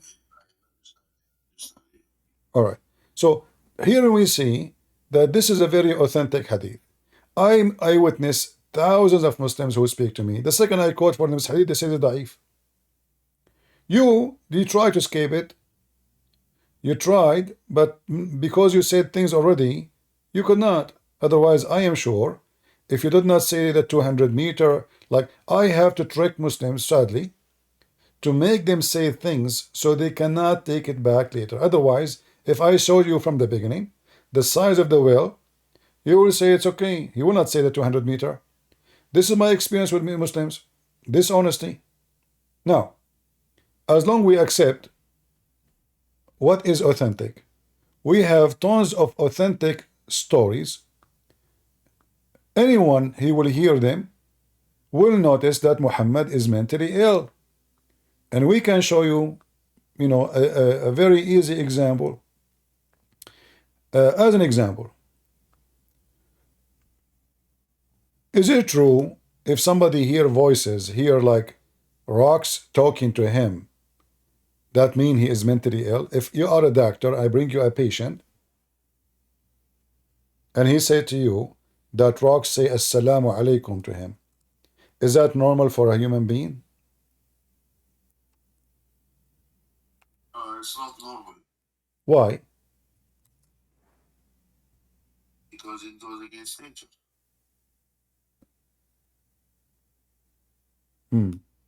So what is your comment about your prophet saying there's a rock, only one rock? Why? We don't, nobody knows. When he go, he hear this rock saying to him, Assalamu alaikum, O messenger of Allah.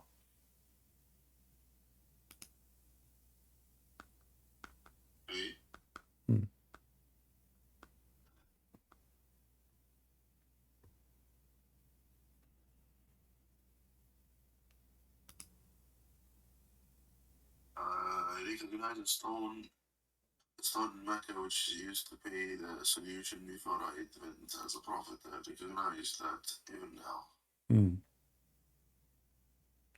I don't see a problem because he's. See, Abu, a second ago, my friend, a second ago you said there's a problem. You said this is not normal, not right. Now you said there's no problem. Okay, no, hold on. Why a stone saying to Muhammad Assalamu alaikum? Give me the explanation. Solution. Why? Yeah, Assalamu alaikum. See, yeah, that's Assalamu alaikum, Messenger of Allah. Okay, why the stone is saying that to him? What the purpose? And shouldn't your prophet Muhammad? Okay, hold on. You're a prophet now. He is not a prophet yet, correct? He is a prophet. No, this is before he become prophet. Okay, and now you are walking in the street, and suddenly a stone say to you, I'm a Christian prince. Assalamu alaikum, I'm a Christian prince. Shouldn't I go crazy? Shouldn't I tell everybody? Shouldn't I say like what? Muhammad never mentioned this. Later, after he announced himself as a prophet, now after he became a prophet, he's telling them, by the way, I used to have a stone saying to me, Assalamu alaikum. If there is any witness that a stone was saying Assalamu alaikum to Muhammad? There's no. So this stone speak only in private to the prophet? It could be that he only heard it. Only him, he can hear it. So your prophet hear voices. Christian, if I can, or if I approve that he's a prophet, then I wouldn't take whatever he says as stupid, and I'll take it differently. So if that's the case, then you have to prove that his prophethood is not correct, and then afterwards we can go to these topics. No problem. Let us step by step. When Muhammad he walk between trees, do he hear the trees saying to him Assalamu alaikum too? If he says that it does, then I've seen no problem with it anyways. All right. So now Muhammad he hear the trees talking to him, he hear rocks talking to him, and he imagined himself having sex with his wife. In fact, he did not. How we explain all those things together? Well, why do I need to explain it? Well, if everything around you is imaginary, including your sex, obviously you have a mental issue. Huh? That's specific things. Well, look what is left. His sex is fake. His sex is fake because He said that he felt it one time. No. What felt it? Okay, explain to me. What do you mean felt it one time? Go ahead. It means that he imagined that he had sex with his wife one time. One time. Can you give me the reference? It says one time. If you give me the reference one time, I will fly to the moon tomorrow. There's no evidence. There's no evidence. What is your evidence? So what is your evidence? What is your evidence that it's one time? Are you making fun of me? No, I'm not making fun of you. Do you think I'm naive? You can say those things to me the same you say it to those American? Give me the reference. It was only one time. No, I was saying that there's no evidence of him doing more than one time. So There's no evidence. What if I provide evidence? no problem. Go. But a second ago you said. But a second ago you said there's no evidence. Huh? A second ago you confirmed there's no evidence. A second after, okay, show me. No, you said you were sure. You said there's no evidence. You know, and you are. That indicate. I like the indication thing. You know.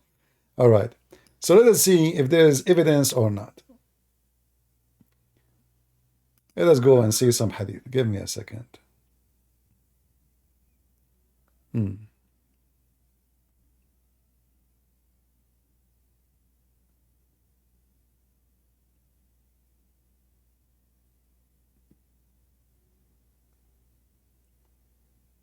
All right, let us see.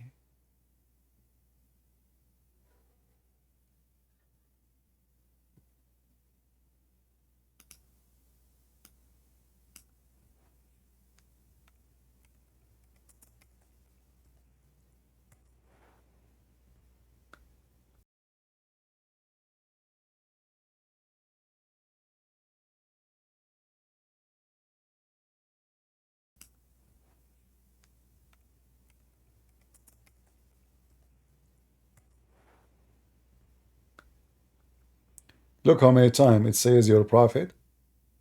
He imagined himself doing things, but in fact he did not. But let us see.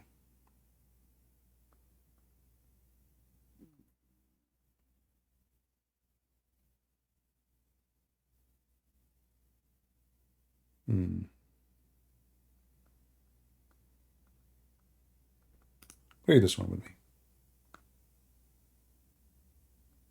Go ahead. The prophet continued for such and such period, imagining that he slept, had sexual relations with his wives, and in fact, he did not. You said to me it was only one time. You said to me there's no proof. No, you said you were confirming, you were sure, and you said there's no proof. So now it's confirmed. Okay, so now it's confirmed. So now it's confirmed. It's confirmed that he have that for a long period. Such and such. I did not say how. Muslim scholars say a year. So now we have Muhammad. He imagined himself doing things, but in fact he never did. Correct? Okay, so I still don't see a problem. Let us see. Muhammad, he hears stones talking to him, but nobody heard it. Correct? Muhammad, he heard trees talking to him, but nobody heard it. Correct? Muhammad, he imagined himself seeing an angel, but nobody see it. Correct? Incorrect. So what is the proof that Muhammad is a prophet? Now it's a different topic. No, it's not. Everything this guy he do is imaginary. Look how many times, not only about sex, even doing things, the prophet, he imagined himself did a thing. In fact, he did not. Not only sex, everything. It says here that he began to fancy. This is your translation. Began to fancy of doing a thing which he has not actually doing. So your prophet now imagine himself having sex in the front of. There is people around him. His wife, she is watching. Muhammad is grabbing something. He think he is grabbing his wife, having sex with her. He was doing that in front of her. Huh? No, this is da'if. Yeah, because it's da'if. We can make it sahih. No problem. Here we go. We go down. It's sahih. Al-Bukhari. Okay, so. So a second ago we find escape. Oh, this is da'if. I told you this is da'if. Come on, see. Well, everything I showed you now is. I'm just showing you how Muslims they neglect anything will make Muhammad look bad. So now it was da'if. Oh, I told you da'if, you know, da'if is true. Sahih is true. That's why it is in the book, my friend. This is why it's in the book. So your prophet obviously is mentally ill. He takes shower with dead dogs, women blood, garbage, stinky, shitty stuff. And he imagined himself doing things in fact he never did. What is the proof that Muhammad, he went all the way to the seventh sky to see Allah? It does any proof? It does any witness? He proved it to the people of Medina. How he proved it? In fact, no. People, they start leaving Islam when he said that. Go read it. People, they start, this is why. Prophecy that there is a kind of My friend, first of all, this is all is a false story. Let me ask you. When Muhammad, he went to heaven, who he saw there? prophets.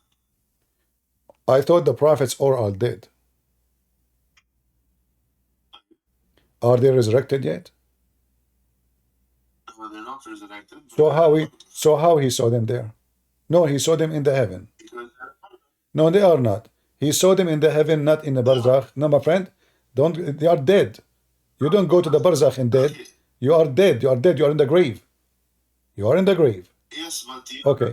So now, did your prophet see living people in heaven? In heaven number 1, heaven number 2, heaven number 3. Did he see the living prophets living in heaven number 1, number 2, number 3, number 4? Did he see them there? He did not see them in barzakh. He named even what heaven it is, correct? yeah, of course, but Okay, so how they are dead? How they are dead? What barzakh? We are talking about the second heaven, the third heaven. This is not barzakh. You are inside the heaven.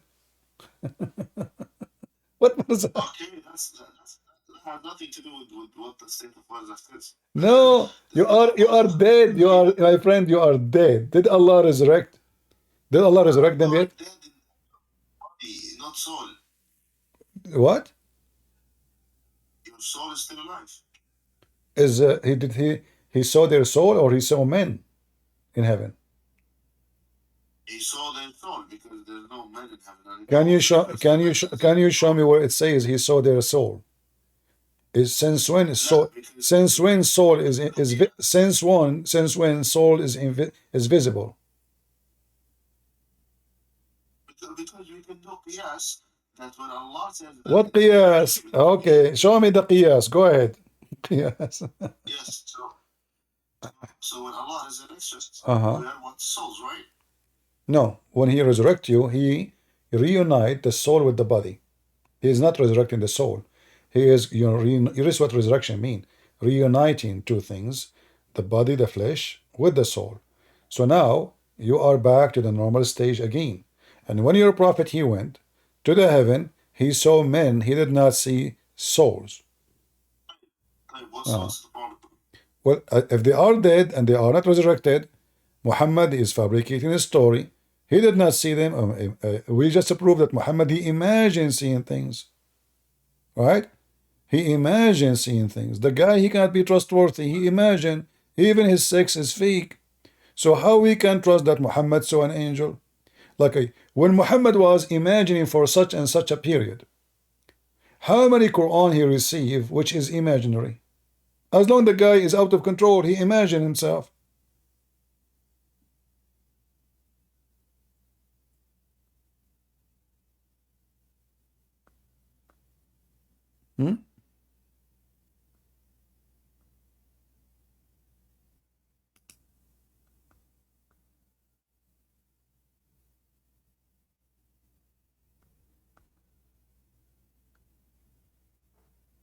Are you there?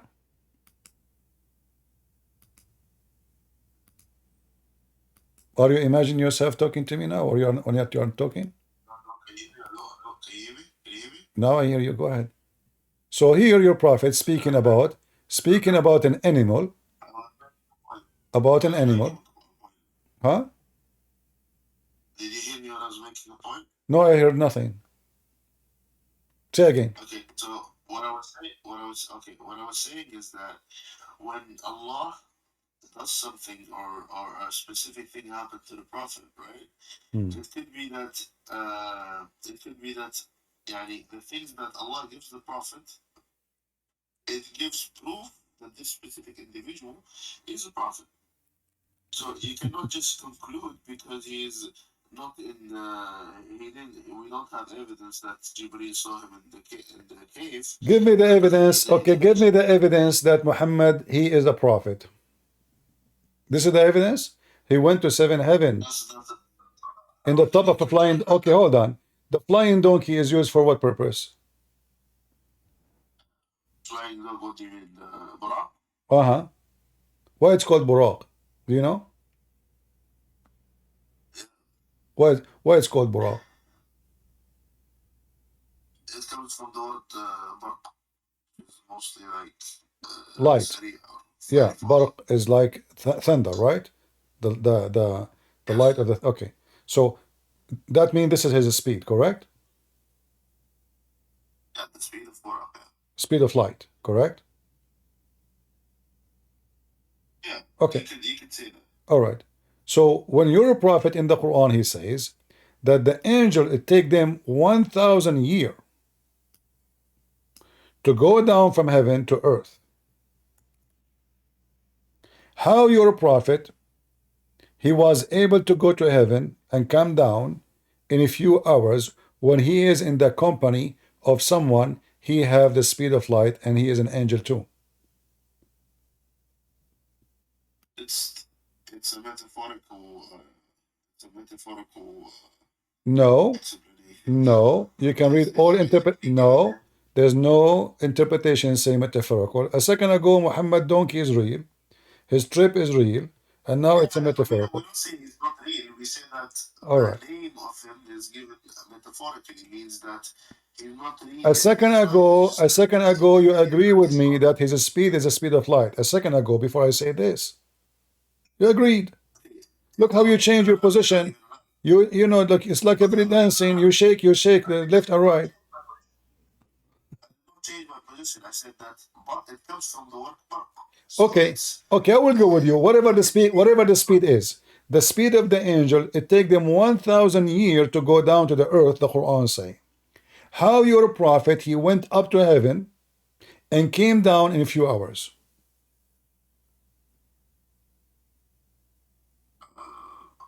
What they call it? Maybe it's a miracle. Maybe no, because simply he is using a donkey, and Jibreel is with him too. And not what? No, it says it take them 1,000 years to go, which means 2,000 years to come back. To go and come back round the trip, one way is 1,000, two ways is 2,000. So the story of Muhammad contradict the story of Muhammad same time. When you're a prophet, he went. Okay, hold on. When you're a prophet, he went up to heaven. Huh? At what time he went? At what time he went? It will be a contradiction if it says that they came back at the same speed, or he was slower. He was slower or faster. What do you think? He was slower or faster? I think that he stopped in the Masjid al-Aqsa. He stopped in the Masjid al-Aqsa. Okay, hold on. You know what?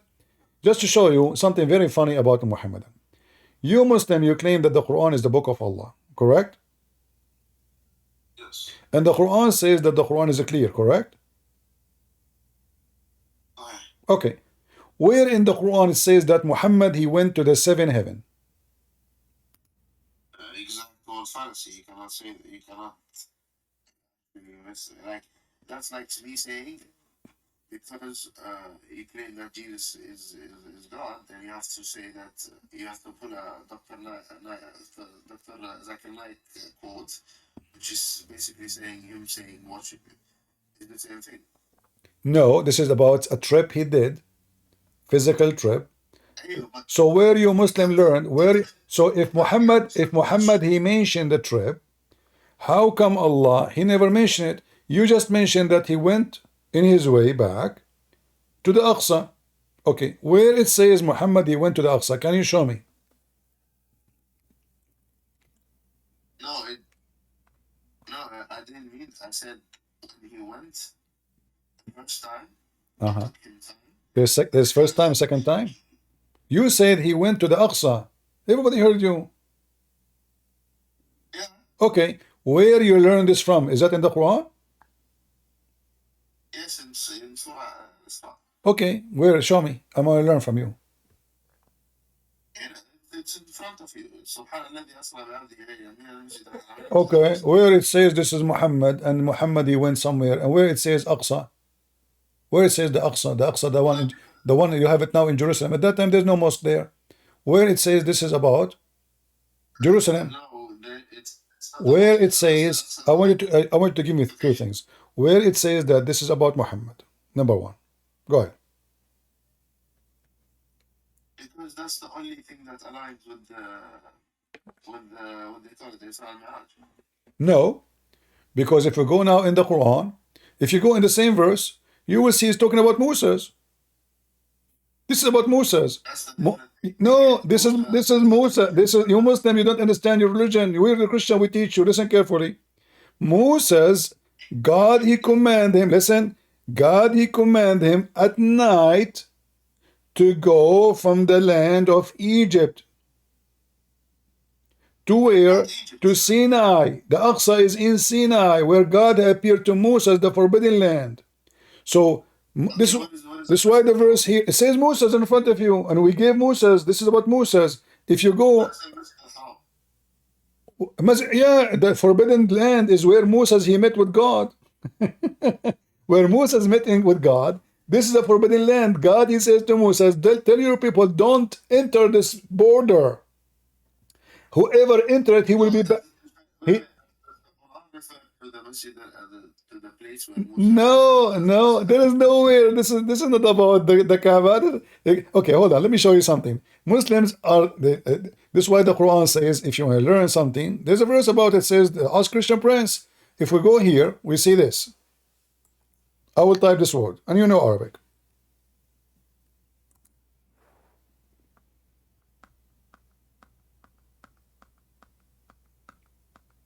Do you see my screen? Yes, I see it. All right. This is the verse we are talking about, right? Chapter 17, verse number 1. Yes. Okay. It says here, بِعَبْدِهِ لَيْلًا. Do you see it? Yes. With his slave at night, correct? All right. I will post the same word exactly. Just watch with me. Just watch. This website is weird. Let us type it. Yeah, if you type it,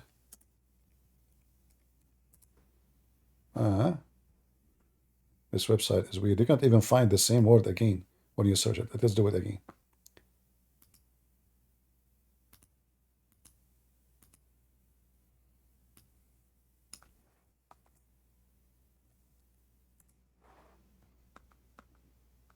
Read with me carefully.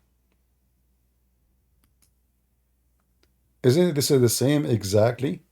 وَلَقَدْ أَوْحَيْنَا إِلَى مُوسَى أَنْ أَسْرِ بِعِبَادِي. Do you see it? We inspired Moses to do what? Isra. You see Asri? Isra. Yes. This is about Moses. To cross what? To cross the sea, escaping the Pharaoh. Let us continue. When Moses he left at night. Is that correct? Chapter 26, verse number 52. Read carefully. Again, it's about Moses. And we inspired Moses to do Isra. And you are going to be followed. Let us continue. It's about Moses, my friend. You Muslims. And we continue, actually. We are not done.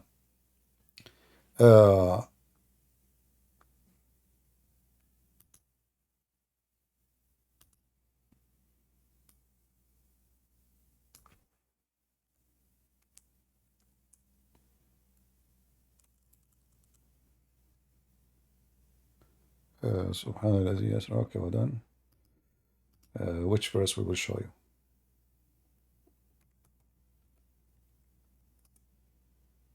I need to go soon, so. Okay, no problem. Yeah, but you see, we are teaching you something, and You Muslim, you better learn. We are here at the school which no Muslim can deny. If we go, let us see. Here we go. Actually, I think we showed you this one already. No, I think I did not. Read with me on love. What time Musa he left? This is chapter 44, verse number 23. At night. This is what happened. It's not about Muhammad. So the chapter of 17 have nothing to do with Muhammad and all those stories that Muhammad he went and he found seven heaven, all his fabrication. You see, the Quran mentioned the miracle of Jesus, mentioned the miracle of Moses, but when it's come to Muhammad, suddenly we cannot find the story. This is a miracle. It have to be mentioned in the Quran. It have to say we took Muhammad. As you see, each time we take this verse, we talk about the word Isra, we are talking about Moses, not Muhammad. He crossed the sea. The position, just the positions of the specific events, just refute. No, you see, the position is that those hadith are fabricated hundreds of years after Muhammad, and the Quran. I'm talking about positions in the Quran verse that says that from al-Masjid al-Haram to al-Masjid al-Aqsa. Al-Masjid al-Haram is the forbidden land. The forbidden land is that where the place where nobody can enter. When your God, he met with Moses. Let me show you. Your God, by the way, your Quran is copying my Bible.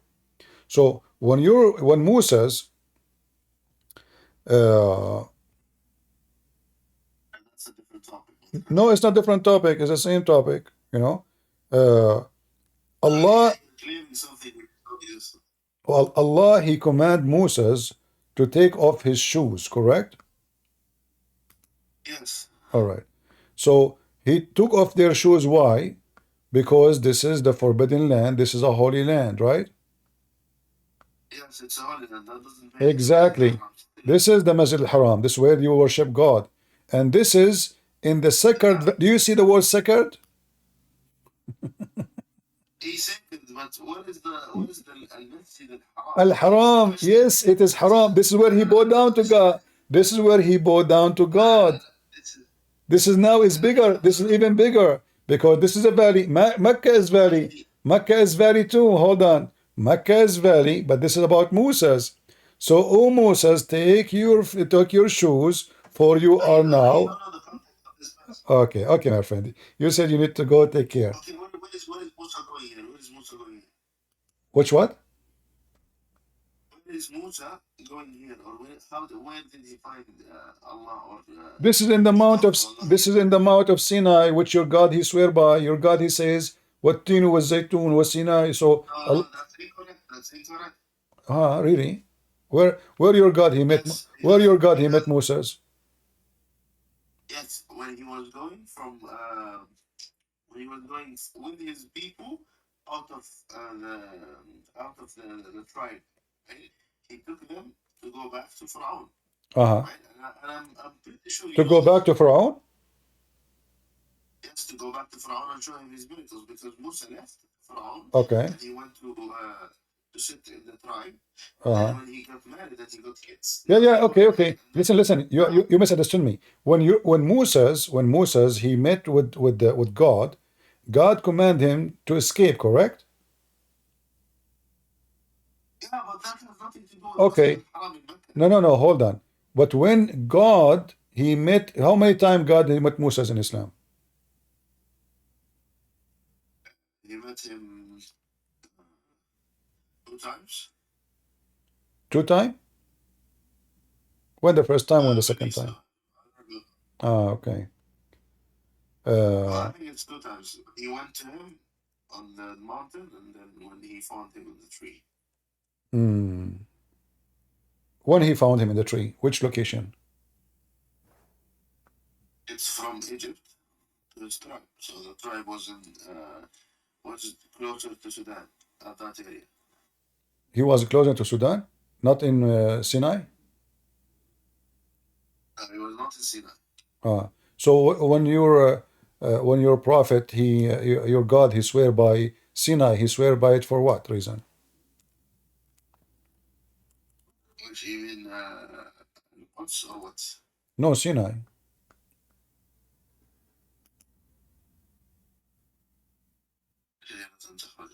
Okay. So what this is about? What Sinai? What is what is Sinai for? You know, what is this? Your God Allah. When your God He mentioned your God, by the way, he mentioned the word Sinai wrong. Once he says Sinai, the other ones he says Sinin, correct? Sinai? Uh-huh. I'm not sure. He can show me. Okay. We have a bad website. But in 5 minutes time I need to go on. No problem. Your God in chapter 95, what he is swearing off? The Mount of Sinai. Why he swear by the Mount of Sinai? You said you don't have time. I will give you time to read it, read the interpretation, and come back to me later. All right? And don't imagine yourself talking to me later. Remember, we're done. Because you have a prophet, he imagined himself having sex, hearing stones, speaking to trees. All right, let us see. We hope so. Thank you very much for joining us. Take care. All right.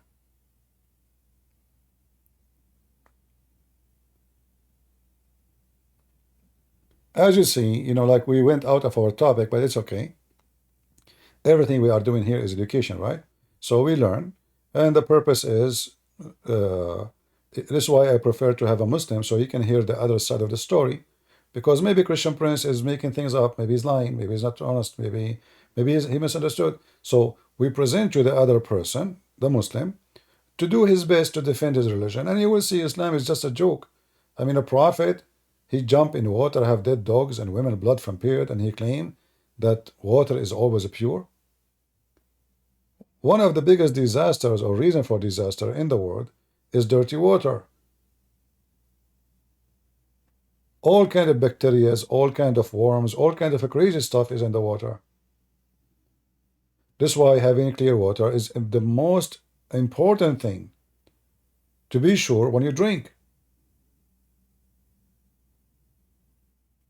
So we have a guy, he drink from dirty water, have dead dogs and women blood from period and garbage. We have a man, he imagined himself doing things, but he never did. We have a man, it's confirmed that he received satanic verses. We have a man, he says stupid things, nobody can imagine his stupidity. So how we can trust him? How we can trust anything Muhammad is saying?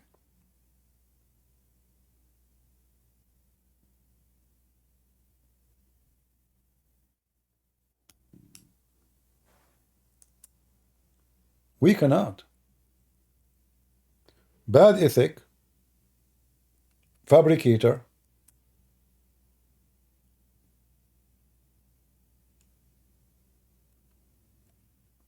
rapist, child molester, thief. What is left? He even steal from the Bible chapters and verses, and he tried to make them as part of his religion. What Moses have to do with Muhammad? Nothing. The God of Islam is not the God of the Christians, so why Moses is there? Muhammad don't even know what Moses mean. Do Muhammad knew what Moses mean? No, he don't.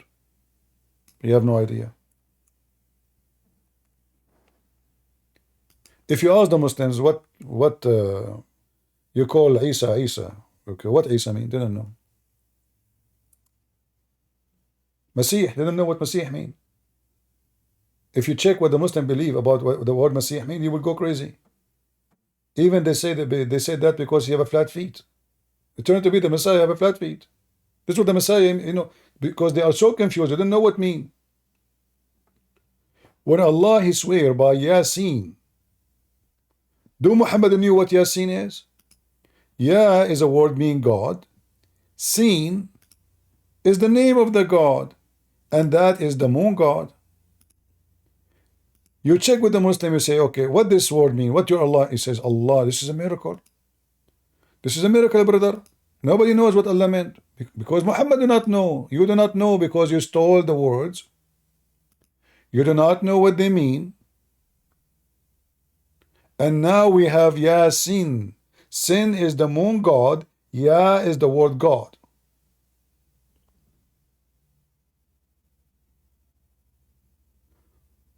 If you go in the Old Testament, the Lord said to Moses and to Aaron,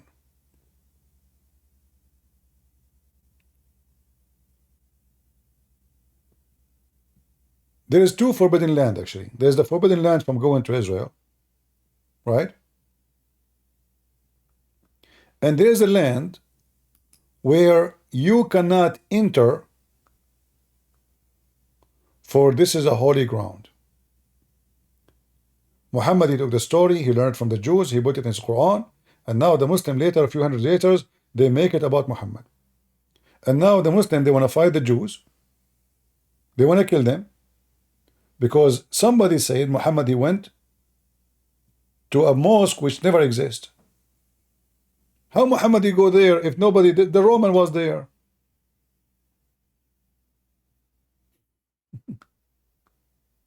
How Muhammad he go to a place never exists?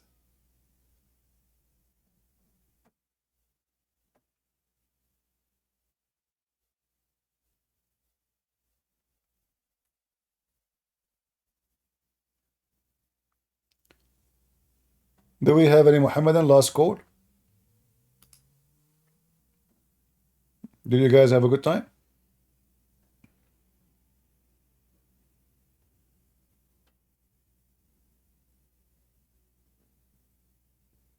Did we learn something? How is people in Rambo doing? Everything is good? I hope so. Well, as you see, we Arab Christians, we reject Islam because we know all the laundry of Muhammad. And you know how stupid Islam just by speaking Arabic. But then when you study carefully and deeply, you will find that the essence of Islam is so stupid. As you see in the beginning, we were talking about this God, he promised me a brick of gold, a brick of silver. This God, he promised me a bunch of women, and that supposedly will make me a believer. That is not from God. The house of God in Islam is a nightclub where women are naked and they are just made for sex, not for love. You don't even love them. They don't even love you. They are just sex toys. And this is absolutely disgusting and satanic. Even if a human being, he like a woman, it doesn't matter how much sexual it is. Still, there's emotion involved, a human to human. Those are imported, produced, positioned just for sex. All of them, they have one name, one look, not like in the picture. Imagine you have thousands of women, all of them, their name is Hur. All of them, they have the same height, the same eyes, the same hair, the same name, the same voice, and they sing the same song.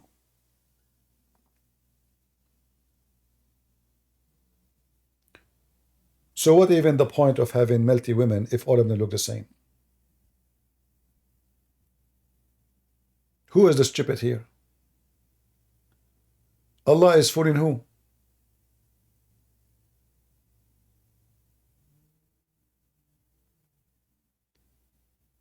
$80,000 boys. Even the God of Islam, he promised me banana in heaven. Banana.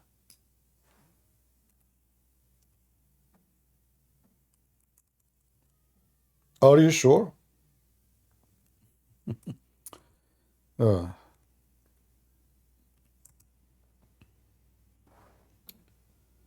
this website is really horrible.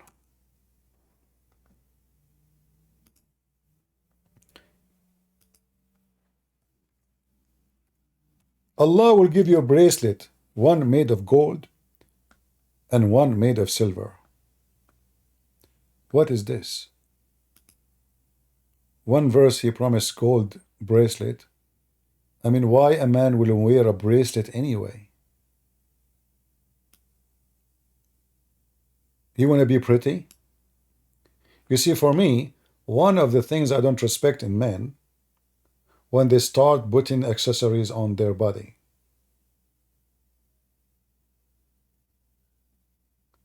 A woman, she want to look more pretty. So she put earrings, she put bracelet, she put what she put. When a man, he's wearing a bracelet in his hand and made of gold, what is exactly the message he delivered to me? He's pretty?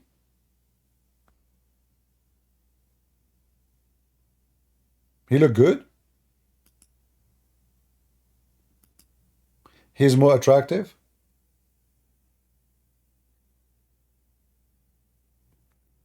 Allah will make you recline on a couch.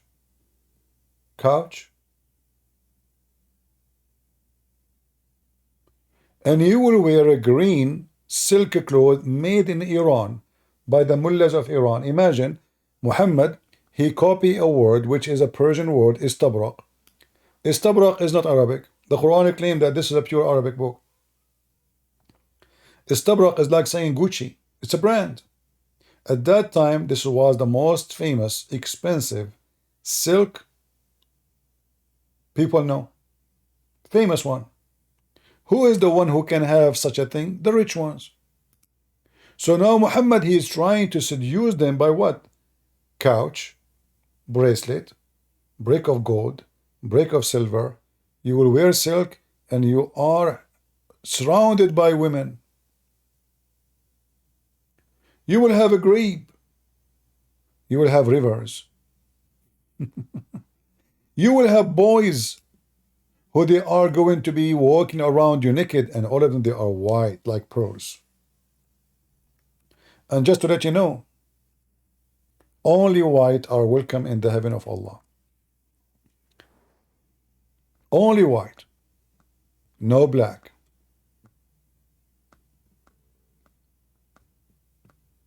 Even the boys who will serve you in heaven, they have to be very, very, very extremely white. Not only the women are white. In fact, in the day of judgment, Allah wanna be sure that all non-Muslim will turn to be black, because black in Islam is a penalty.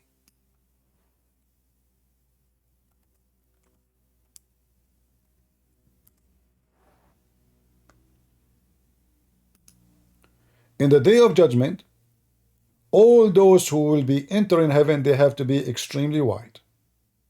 And all those who will go to hell, they have to be extremely black. If you remember, there's a hadith mentioned by the filthy Muhammad about how Allah, he created the white and black.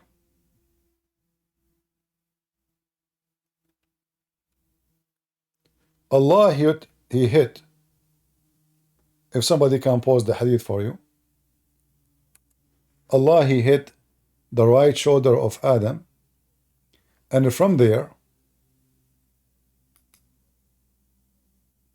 Allah created the white offspring.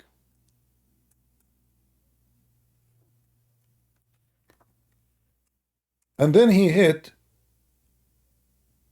the left shoulder of Adam, and from there he created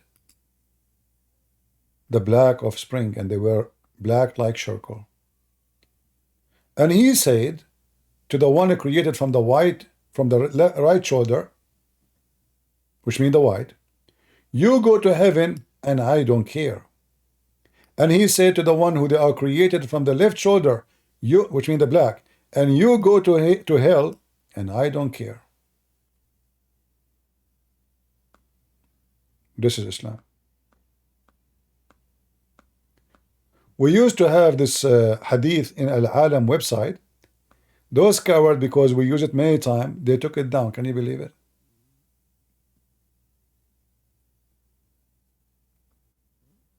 They took it down.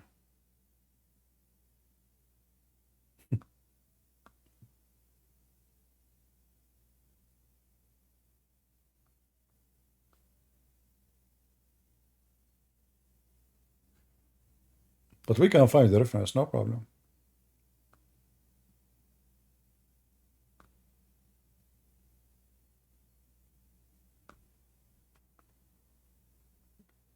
This is how filthy Muhammad is.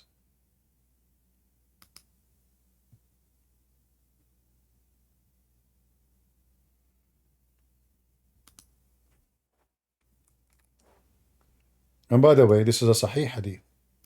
Because we know the game, they will say to you is not Sahih. As usual. See in Arabic here, it says Sahih.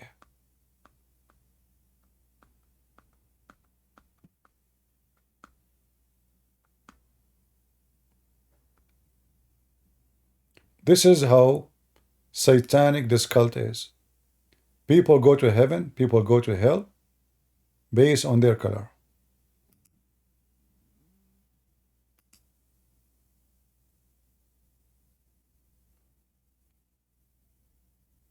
You notice here, when he mentioned the right shoulder, in Islam, the right hand is the hand of righteousness.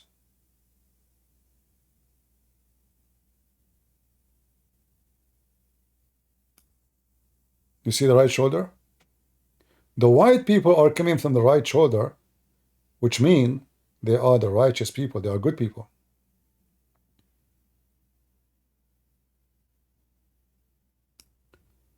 The black, according to Muhammad, they've been struck by the left shoulder. And black people, they come offspring black as circle. Then he said to the party from the right shoulder, which means the white, you go to paradise, and I don't care. And he said to the party from the left shoulder, you go to hell, wala ubali, and I don't care. And then they say to you, Islam is religion of God. And by the way, here it says Sahih,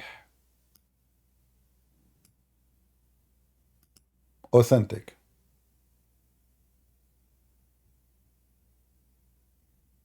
True. Correct. Right. Valid. Proper. The translation of that word, Sahih. So when a Muslim, he says to you, Islam a religion, I say Islam is nothing but a religion of Satan.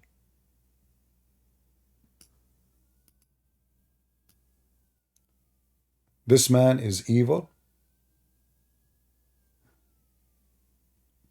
Nothing about him is good.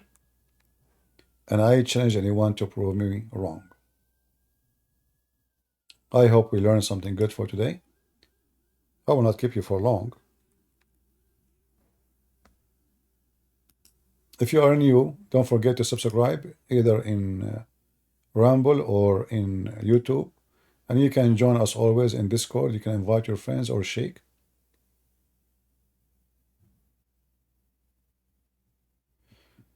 Bilal Al-Kind saying, how you are going to stop avalanche of your Christian women converting to Islam? I don't know. I think your prophet, he gave the answer to you.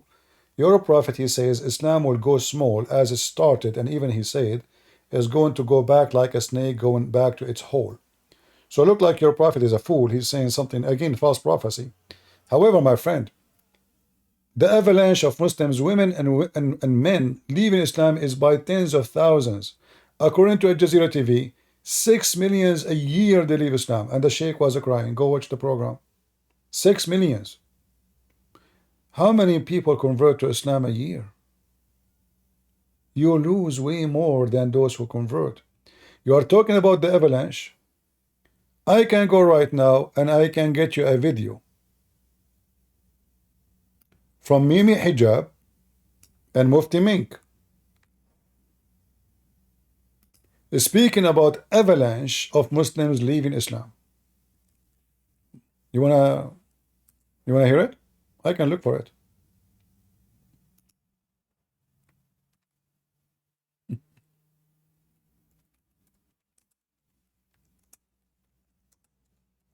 I don't remember the name of the video, but I can't find it.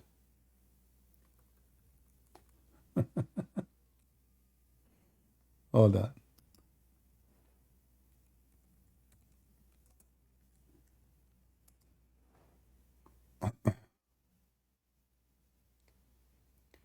Islam is dying, my friend.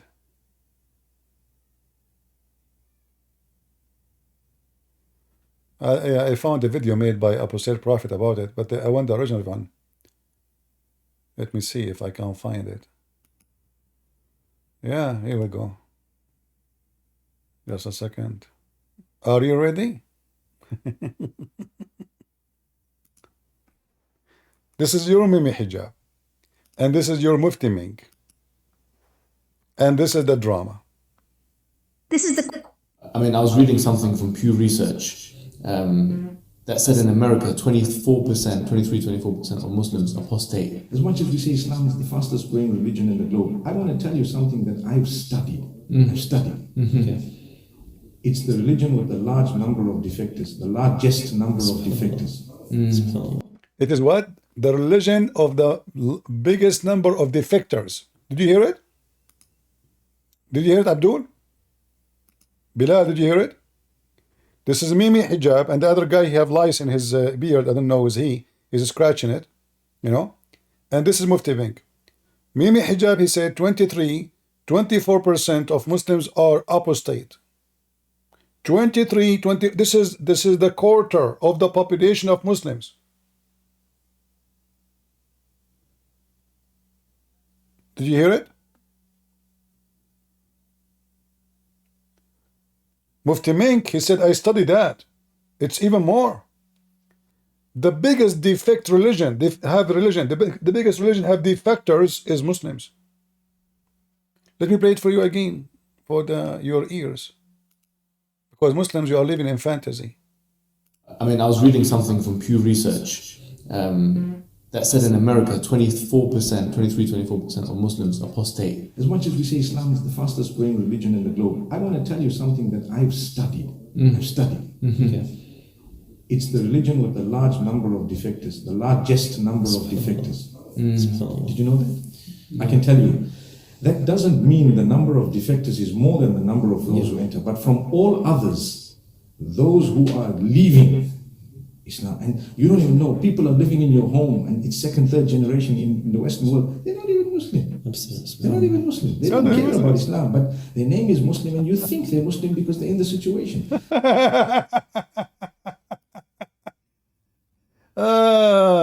Abdul. So, look like the 25% of Muslims leave Islam, they are living in my channel, right? Yeah. Potato. And this is the link if you want to watch the video, in case you like to watch it or share it. Scandals, avalanche. There's a video made by Apostate Prophet about avalanche. If I play it for you, you will die laughing actually, because he's quoting you know, Muslim statement.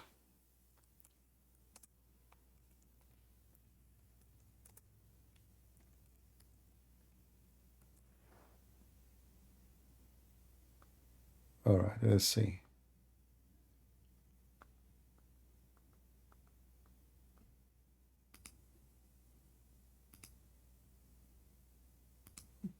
Watch this one and laugh. You Muslims are crying left and right, my friend. It's an avalanche. You are taking the avalanche from those people, you know. Assalamu alaikum. My heart is breaking. Oh, brothers and sisters, my soul is aching. Brothers and sisters, did you know that so many people are leaving Islam every day? Why would anybody leave such a beautiful religion? Why would they choose to become a sick disbeliever instead? A'udhu billah. Brothers and sisters, 100,000 Muslims are leaving Islam every single year. Over 100,000 Muslims leave Islam every single year. I'm telling you, this is serious stuff. This is not a joke. This is not a joke, brothers and sisters. Yes, we say that there are 1.6 billion Muslims in the world, and Islam is growing day by day. But the standard narrative has holes. And we are not proud of that. And we're not proud of that. Apostates are everywhere. They are among us. They are even people who memorize the Quran. They are copies of the Quran. The youth are full of doubts. Our youth are full of doubts. And we tell them, doubts? What doubts, man? Doubts? What doubts, man? Have some guts, be a man. Have some guts, be a man. But nobody is answering their questions. And nobody's answering their questions. We tell them to stop questioning and to stop being emotional, and we tell them to be a Chad. Be a Chad, you can do it, I believe in you. But instead, they choose to be bad. We've seen this happen, unfortunately. We've seen this happen to a lot of people. If it continues like this, your child is going to become an apostate. Your child is going to become an apostate. Imagine your child, the child that you are raising, could end up with the disbelievers, with the kuffar, and go to hellfire. Hellfire will want to swallow them. Hellfire will roast them. Roast them. Toast them. Toast them. Break them. Break them. Shake them. Shake them. Hellfire will annihilate them. Will annihilate them. And the rest of us will be watching. We'll be watching.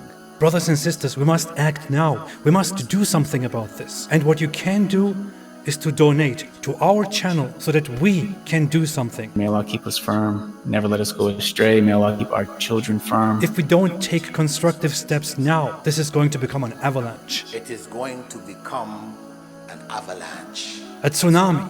A tsunami.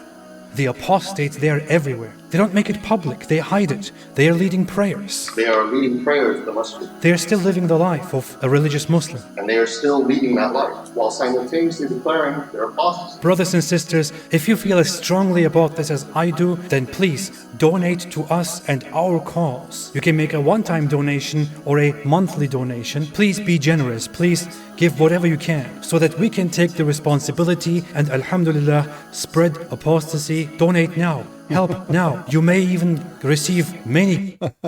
So where is the Muslim who said to me the word avalanche? Look what you did. It is you, by the way, the word avalanche, it's you Muslims who came with it. You keep saying avalanche of Muslims leaving Islam. You cry, you are going crazy. This is why you Muslim, if Islam is strong, why you arrest people for preaching the gospel in your countries? Why you attack Christians and churches? Islam is just growing. No, obviously it's the opposite. Islam is dead. Since Muhammad is dead, Islam is dead. What happened in the last 20 years, 30 years is the oil money. The oil. As soon the oil is gone, Islam is gone. Take my word and count with me. I want to say thank you all for being here. May the Lord bless you. And until we see you soon again. This is your brother Christian Prince, was serving you humbly for today. I was planning to go and give you some delivery of some of those beautiful women from Allah. As you know, I'm an Arab and I can speak to him. You cannot, because our God, the Muslim God, alhamdulillah, is a Muslim Arab. So he don't speak any language except Arabic. However, if you want, you can tell me your prayer. I can't call him immediately in Arabic because he don't listen to anyone. He's a very stubborn Arab. Very stubborn. You have to pray to him in Arabic even if you don't speak Arabic. You don't need to understand the words. Just repeat them, brother. Alhamdulillah. Okay? So, say Shahada. Okay? There is no potato, but the potato. And then, now you will get those girls. Look how beautiful they are. Especially the one, like, not the one in the first, not the second, not the third, not the fifth, not the fifth, not the sixth, not the seventh. Like one of them. Look how beautiful she is. If you zoom in the picture, brother, look at the boobs. The boobs there will be bigger. The Prophet, he promised that the women, her ass will be 1 mile. Those are, I cannot find the 1 mile ass to put a picture for her. 1 mile, the hadith is there. So brother, you will have an ultimate screen size. How many of you get excited for 72-inch screen TV? Guess how many inch she will be? Somebody can convert 1 mile for us to inch? If somebody is good in mathematics, I mean, you can use Google. Convert 1 mile, 1 square mile, into inch. Let us see how big the screen you will have. It is only 63. Are you sure? There's no way. 1 mile is 66,000. Oh, okay. 63,360 inch only? I'm really disappointed. I thought Allah will give me the women I will have a bigger ass. Only 63,360 inch. I mean, what you will do if you complete the number, at least make it 64,000.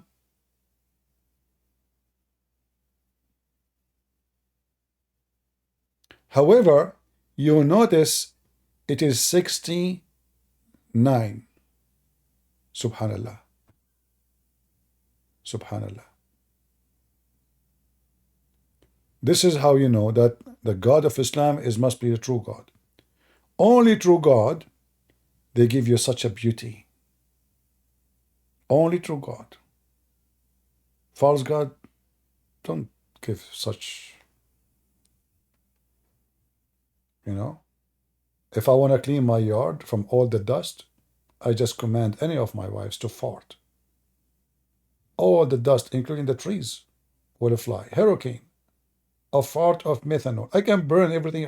I can burn my enemy. Command her to bend over, fart in the direction of the enemy, and light a fire. Guess what? Methanol is a flammable. You will burn them all.